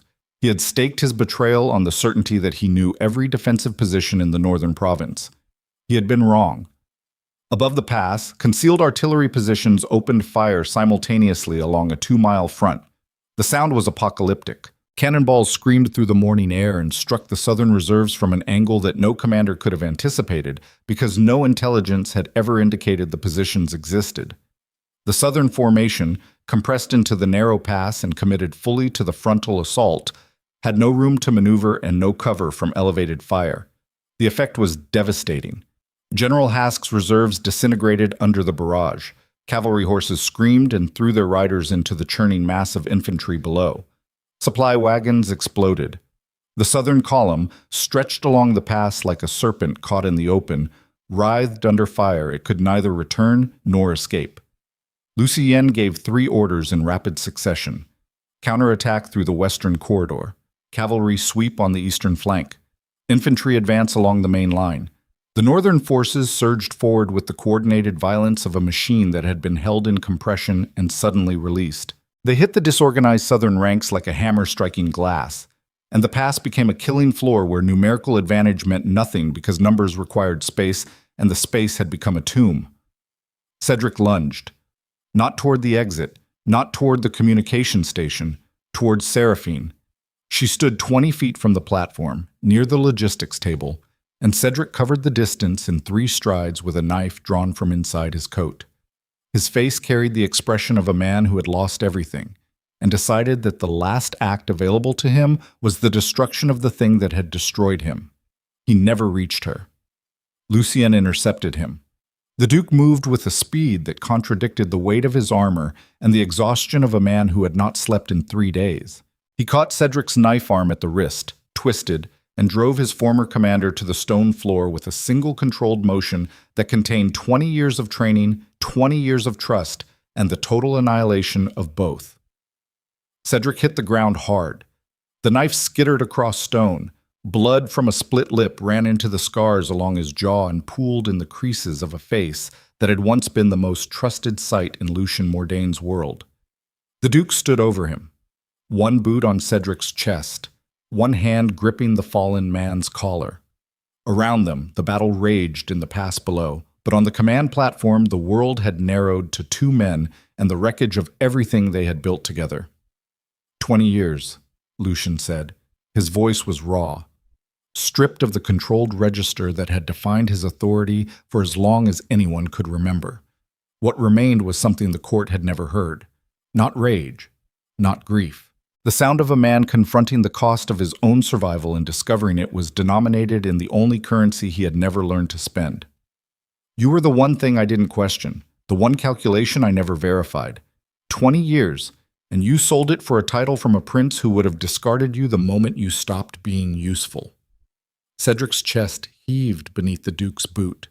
Blood and sweat mixed on his face, his eyes, wide and human and stripped of every layer of performance that had concealed him for months, looked up at the man he had served and betrayed and served again in cycles so tangled that neither of them could have identified where loyalty ended and treason began. "You changed," Cedric said. His voice cracked on the second word. "The moment she arrived, you changed, and the man you became was going to burn everything we built for a woman who walked in wearing mud on her boots. So you burned it first. I tried to save it. You tried to save yourself. Don't dress it in nobility. Not to me. Not after everything." Cedric's eyes closed.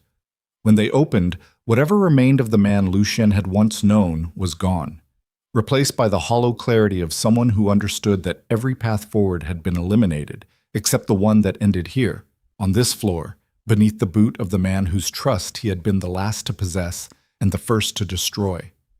From the pass below, the sounds of the Southern Army's collapse echoed against the mountains. Horns signaling retreat, screaming horses, the grinding percussion of an invasion folding in on itself. But on the command platform, the war that mattered most was not between kingdoms. Lucien looked down at Cedric Vero. His hand tightened on the collar. His breath came in controlled bursts that cost him more effort than any order he had given during the battle. Then Seraphine's voice cut through the roar. "Lucien?" He turned. She stood 10 feet away, blood on her sleeve from where Cedric's lunge had grazed her arm. Her face was steady. Her eyes held his with the same unflinching directness she had maintained since the first moment she walked into his hall, and refused to bow. "The Southern Command Unit is retreating through the Eastern Pass. Hask is pulling back with the Prince's Guard.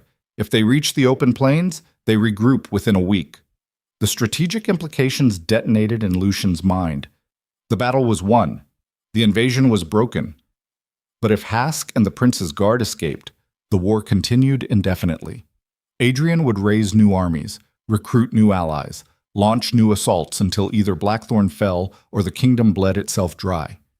Ending it required pursuit, immediate, decisive, and led by someone whose tactical instincts could match Hask's experience in open-field maneuvering. That someone was pinned beneath his boot. Lucien looked down at Cedric, looked at Seraphine, looked at the pass where his soldiers were carving through the remnants of an army that should have destroyed him.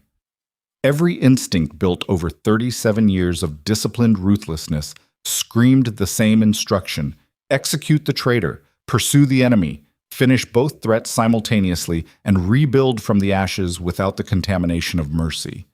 But the man who walked out of that chamber 3 days ago was not the man who walked in, and the decision forming behind his eyes, visible to Seraphine and to no one else, was the kind of choice that separates the ruler history remembers from the tyrant history forgets. His boot remained on Cedric's chest. The Southern Army fled through the Eastern Pass, and on the blood-soaked command platform of Blackthorne's last stand, Duke Lucien Mordane held the life of his oldest friend in one hand and the fate of his kingdom in the other, knowing with absolute certainty that he could not save both. Lucien lifted his boot from Cedric's chest. The commander gasped. Air flooded lungs that had been compressed beneath 60 pounds of armored weight, and the sound was ugly, raw. The noise of a body reclaiming function after the man controlling it had already accepted its termination. Cedric rolled onto his side and coughed blood onto the stone platform, while officers froze at their stations, waiting for the execution that protocol and precedent demanded. It did not come. Lucien turned to the garrison captain. Put him in the lower cells, 4 guards, no visitors, no communication, no weapons within reach. Your Grace, the captain hesitated. Standing orders for treason are I know what standing orders are.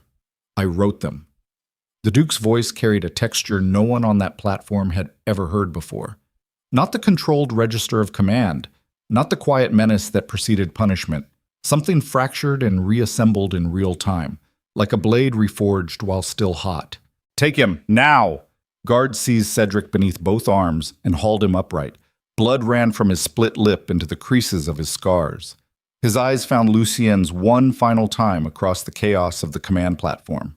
And what lived inside that look was not hatred and not remorse, but the annihilating clarity of a man who understood that the worst punishment available was not death, but the removal of relevance.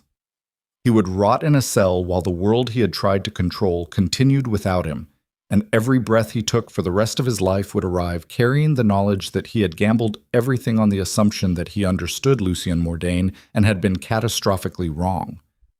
They dragged him away. Lucien did not watch.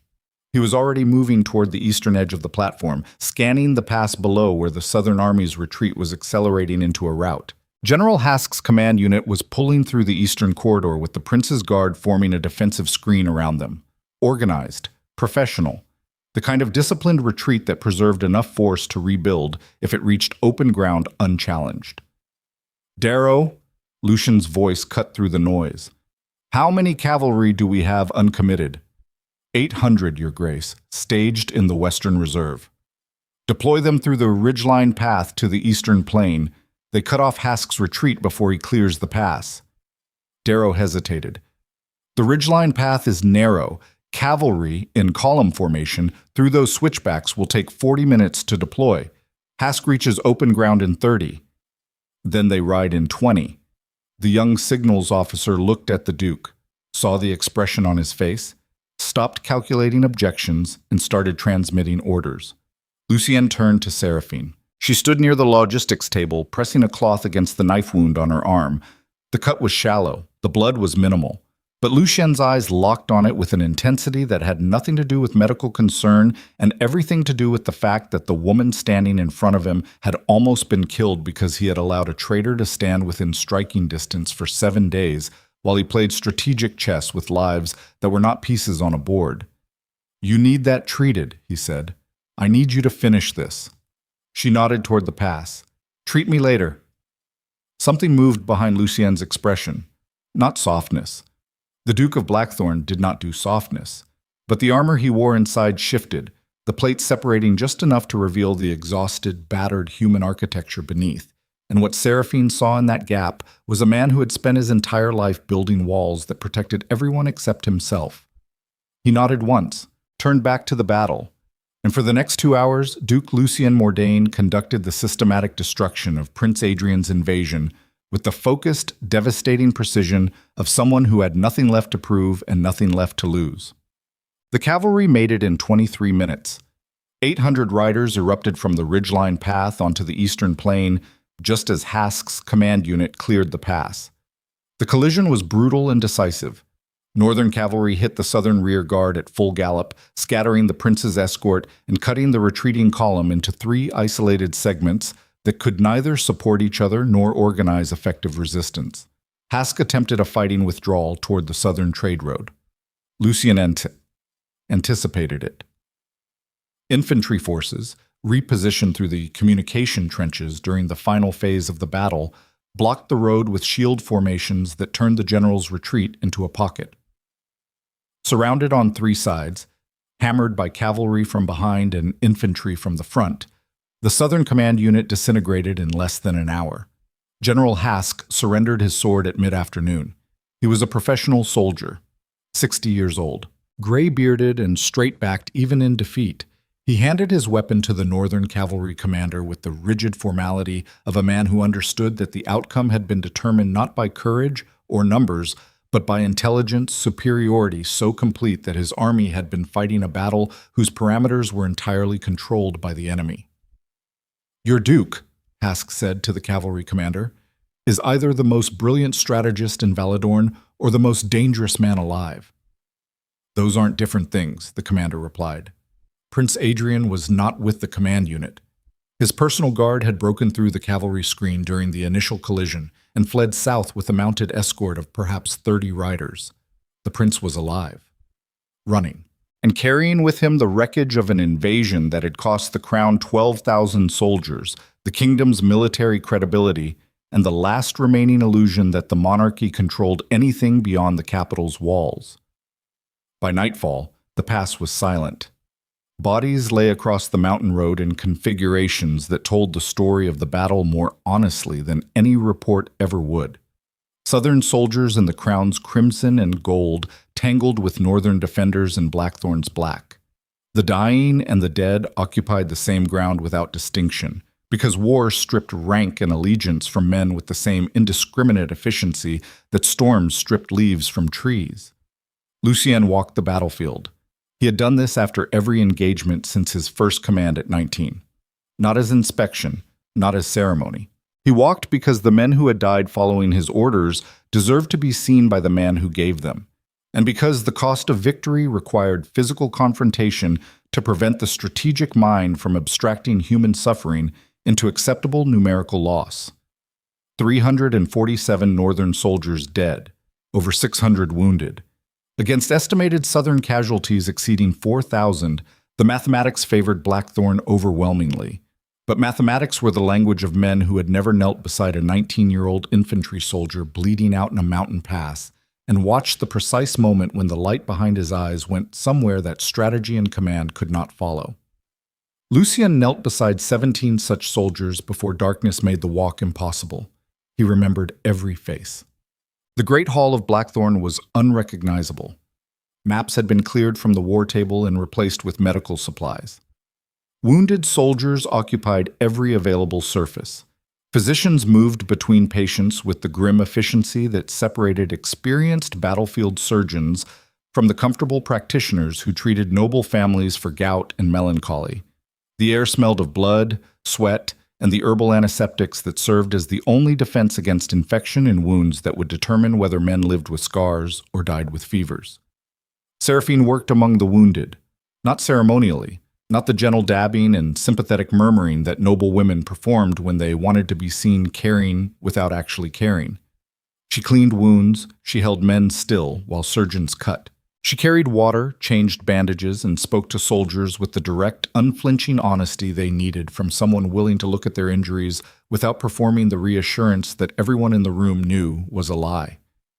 A young soldier with a chest wound grabbed her hand as she passed. "Lady Vale." His voice was a rasp. "Is it true? We won?" You won. Does the Duke know? About us?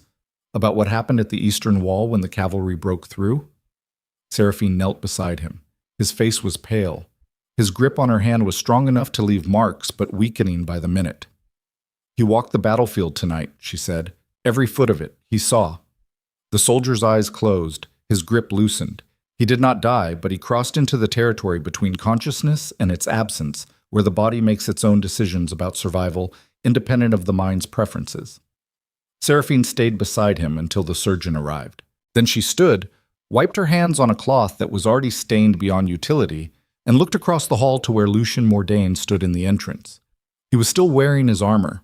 Blood, some his own and most belonging to others, darkened the black steel plate from shoulder to boot. His face carried the particular exhaustion that accumulates not from physical exertion, but from the sustained expenditure of will required to make decisions that determine whether other people live or die, repeated hundreds of times over the course of a single day, until the decision-making apparatus simply stops functioning and what remains is a man standing in a doorway watching a woman kneel beside the wreckage he has created. Their eyes met across the wounded. Neither of them moved. Neither of them spoke. The hall's noise continued around them, the groans and murmurs and clipped medical instructions that composed the soundtrack of Aftermath. But between the Duke and the woman who had saved his province by reading stable records and trusting her own judgment when every power structure around her insisted she had none, there existed a silence so complete it functioned as its own language. Lucien turned and climbed the staircase to his private chambers. He did not ask her to follow. She did not follow. Some distances required time to cross, and the distance between who they had been and who they had become was measured not in marble floors, but in the wreckage of every assumption they had ever held about what they were willing to sacrifice and what they were unwilling to surrender. Morning came cold and gray over Blackthorne. Lucien stood at the window of his council chamber, stripped of armor, wearing a black shirt with sleeves pushed to the elbows, and the physical evidence of battle visible in the bruises along his forearms and the bandaged cut across his left hand where a southern blade had found the gap between his glove and his vambrace. Below, the courtyard was being scrubbed of the blood and debris that warfare deposited on every surface it touched. Servants worked with the methodical focus of people who understood that restoration was not a single act but a process, and that the first step was always the removal of what had been destroyed before the construction of what came next. Harwick entered with tea and dispatches.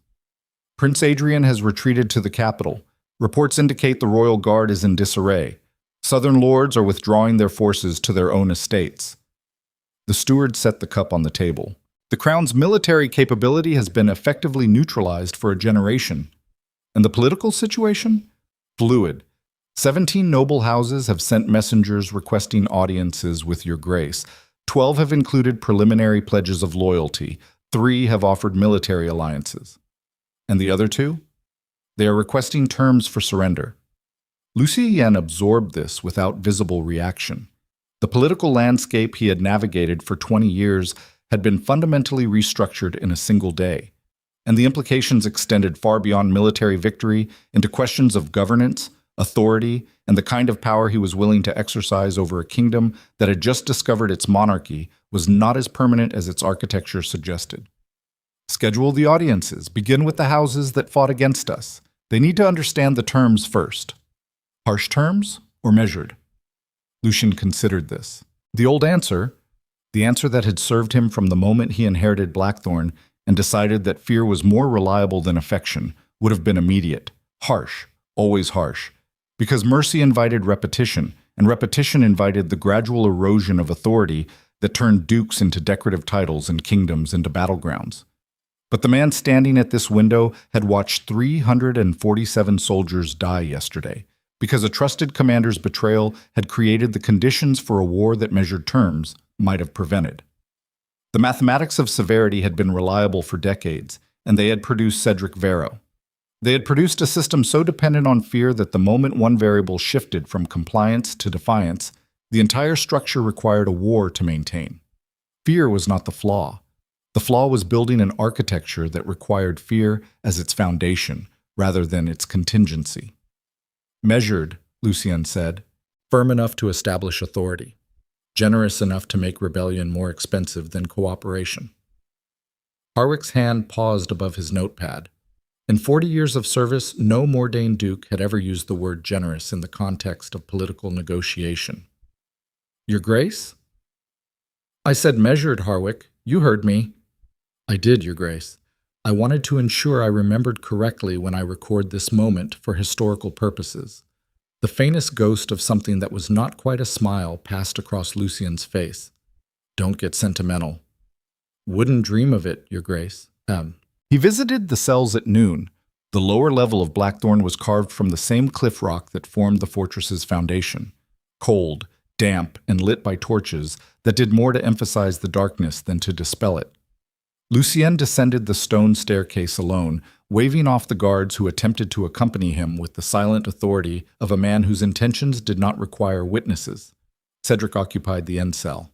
Stone walls, iron door, a narrow window that admitted enough gray light to distinguish day from night, but not enough to read by.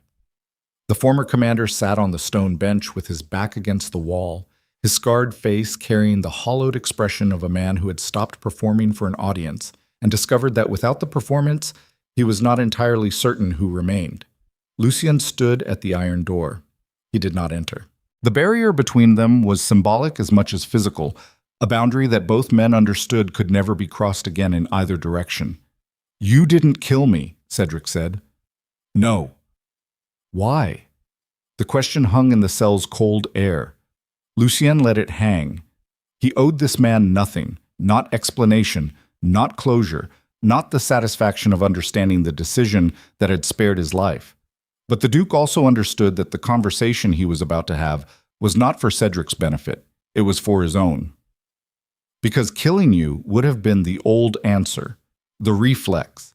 Treason equals execution equals order restored, clean, simple, and entirely inadequate. Lucien's voice carried a quality it had never possessed in Cedric's presence before.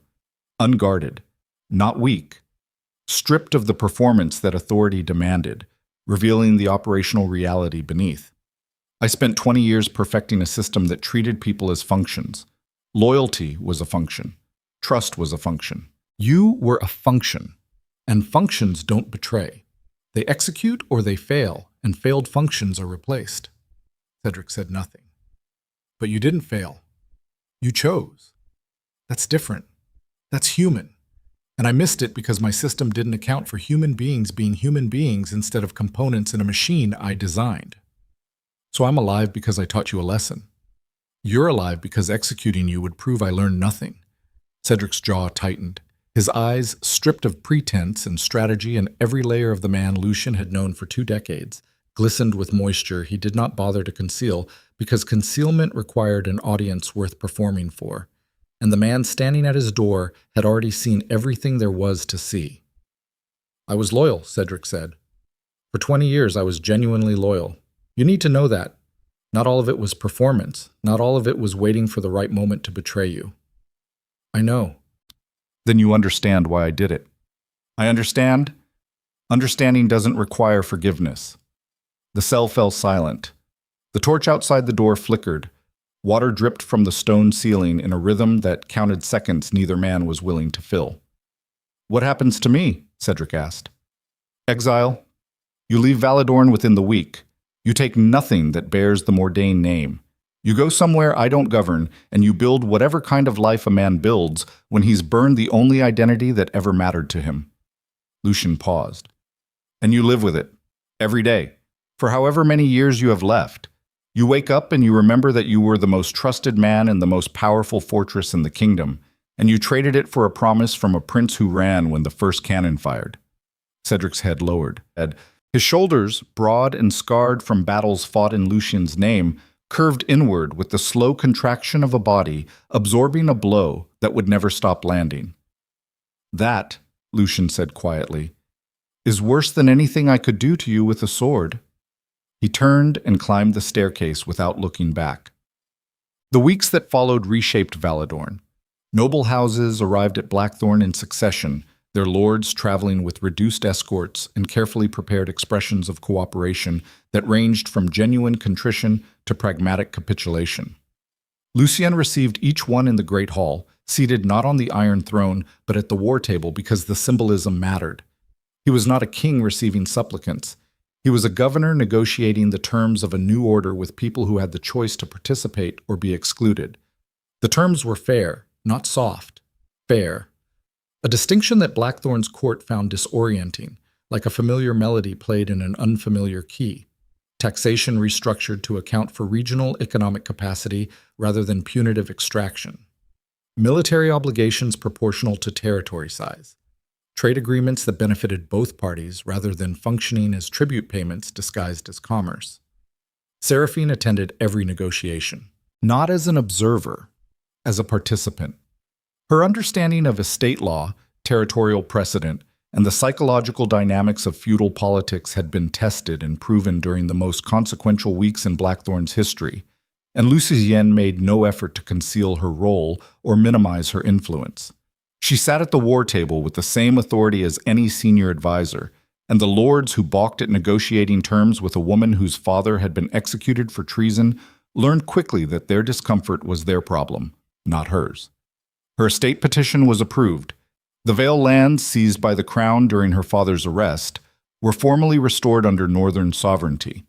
The decree bore Lucien's seal and carried the legal weight of the new political order that was replacing the monarchy's collapsing authority. Seraphine received the document from Harwick during a private meeting in the council chamber, read it twice, and set it on the table with the careful precision of someone placing a stone on a foundation. "It's done," she said. Lucien stood at the window.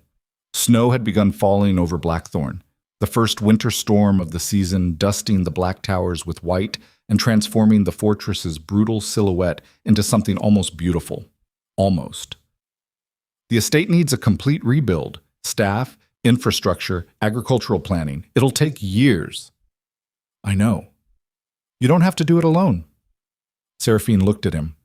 The afternoon light from the window caught the angles of his face and revealed the changes that the past months had carved into features the kingdom had once considered impenetrable, lines where none had existed. A looseness around the jaw that suggested the permanent clench of control had been, if not released, at least acknowledged as something that could be modified without structural collapse. "What are you offering?" she asked. "Partnership." "What kind of partnership?" "The kind where two people who are constitutionally incapable of trusting anyone else decide to trust each other." The words landed in the chamber with the weight of something that had been carried for a very long time and was finally being set down. Not thrown down. Not dropped. Placed, deliberately, by hands that understood the fragility of what they were handling and had decided that the risk of breakage was less devastating than the certainty of never trying. Seraphine crossed the room. She stopped in front of the Duke of Blackthorne, close enough that the distance between them was no longer strategic, but personal, no longer a negotiating tactic, but a choice. "I don't need protection," she said. "I never did." "I know. That's why I'm not offering it." "What are you offering?" Lucien met her eyes. The gray irises that had frozen diplomats, terrified enemies, and maintained 37 years of impenetrable emotional containment softened by exactly 1 degree. On anyone else, the change would have been invisible. On Lucien Mordane, it was seismic. "Everything I spent my life convincing myself I didn't have." Seraphine studied him for a long time. She searched for the performance, the strategic calculation, the hidden architecture of manipulation that powerful men deployed when vulnerability became more useful than strength. She had survived long enough in this world to recognize every variation of false intimacy that existed in the feudal vocabulary of human relationships. She found none of it. What she found instead was a man standing in front of her without the armor he had worn since childhood, showing her the unprotected interior of someone who had decided that the most courageous act available to the most powerful lord in the kingdom was not the conquest of territory or the destruction of enemies, but the admission that he could not build what came next alone. She took his hand, not dramatically, not with the theatrical flourish that courtly romance demanded. She reached out and closed her fingers around his, the way a person grips something they intend to hold for a very long time, with the steady, practical pressure of someone who understands that the object in their hand is neither fragile enough to require gentleness nor indestructible enough to survive carelessness. Lucien's fingers closed around hers. His hand was calloused, scarred across the knuckles, bandaged at the palm where the battle wound was still healing. Her hand was smaller, ink-stained from weeks of legal drafting, and carried its own topography of survival. They stood at the window of the council chamber while snow fell over Blackthorne Keep, and the kingdom of Valadorn began the slow, painful process of becoming something that no longer required a tyrant to function. Below, in the courtyard, servants cleared the last traces of war from the cobblestones. In the great hall, wounded soldiers healed in the same space where diplomats would soon negotiate the terms of a new political order. In the lower cells, an empty chamber marked the space where Cedric Varro had spent his last night before riding south into exile with nothing but the clothes on his back and 20 years of memories that would never stop being true and never stop being insufficient. And at the top of the fortress, in the room where 3 generations of Mordane dukes had planned wars and crushed enemies and built an empire from fear so absolute it had replaced the need for anything else. 2 people who had arrived at trust through the most brutal possible route stood together and looked at the snow and did not speak because the silence between them had finally become something that required no translation. Lucien Mordane had been called Ruthless since the day he inherited Blackthorne. The kingdom had used the word as a warning, a condemnation, a reluctant compliment paid by men who feared what they could not replicate. He had accepted the label because accepting it was easier than examining what it concealed. Ruthless men did not question their methods. Ruthless men did not kneel beside dying soldiers. Ruthless men did not spare traitors or negotiate fair terms or stand at windows holding the hand of a woman who had walked into their fortress wearing mud and mourning and changed the architecture of everything they believed about themselves. He was not ruthless anymore. He was something the kingdom had no word for because the kingdom had never seen a man powerful enough to destroy everything. Choose to rebuild instead. The vocabulary of Valadorn contained terms for conquerors, tyrants, liberators, and kings. It did not contain a term for a man who looked at the empire he had built from fear and decided, standing in the wreckage of betrayal and war and the most costly victory of his life, that the thing worth building next would require a foundation made of something stronger. Snow covered Blackthorne's towers. The sea crashed against the cliffs below, and the Duke held on,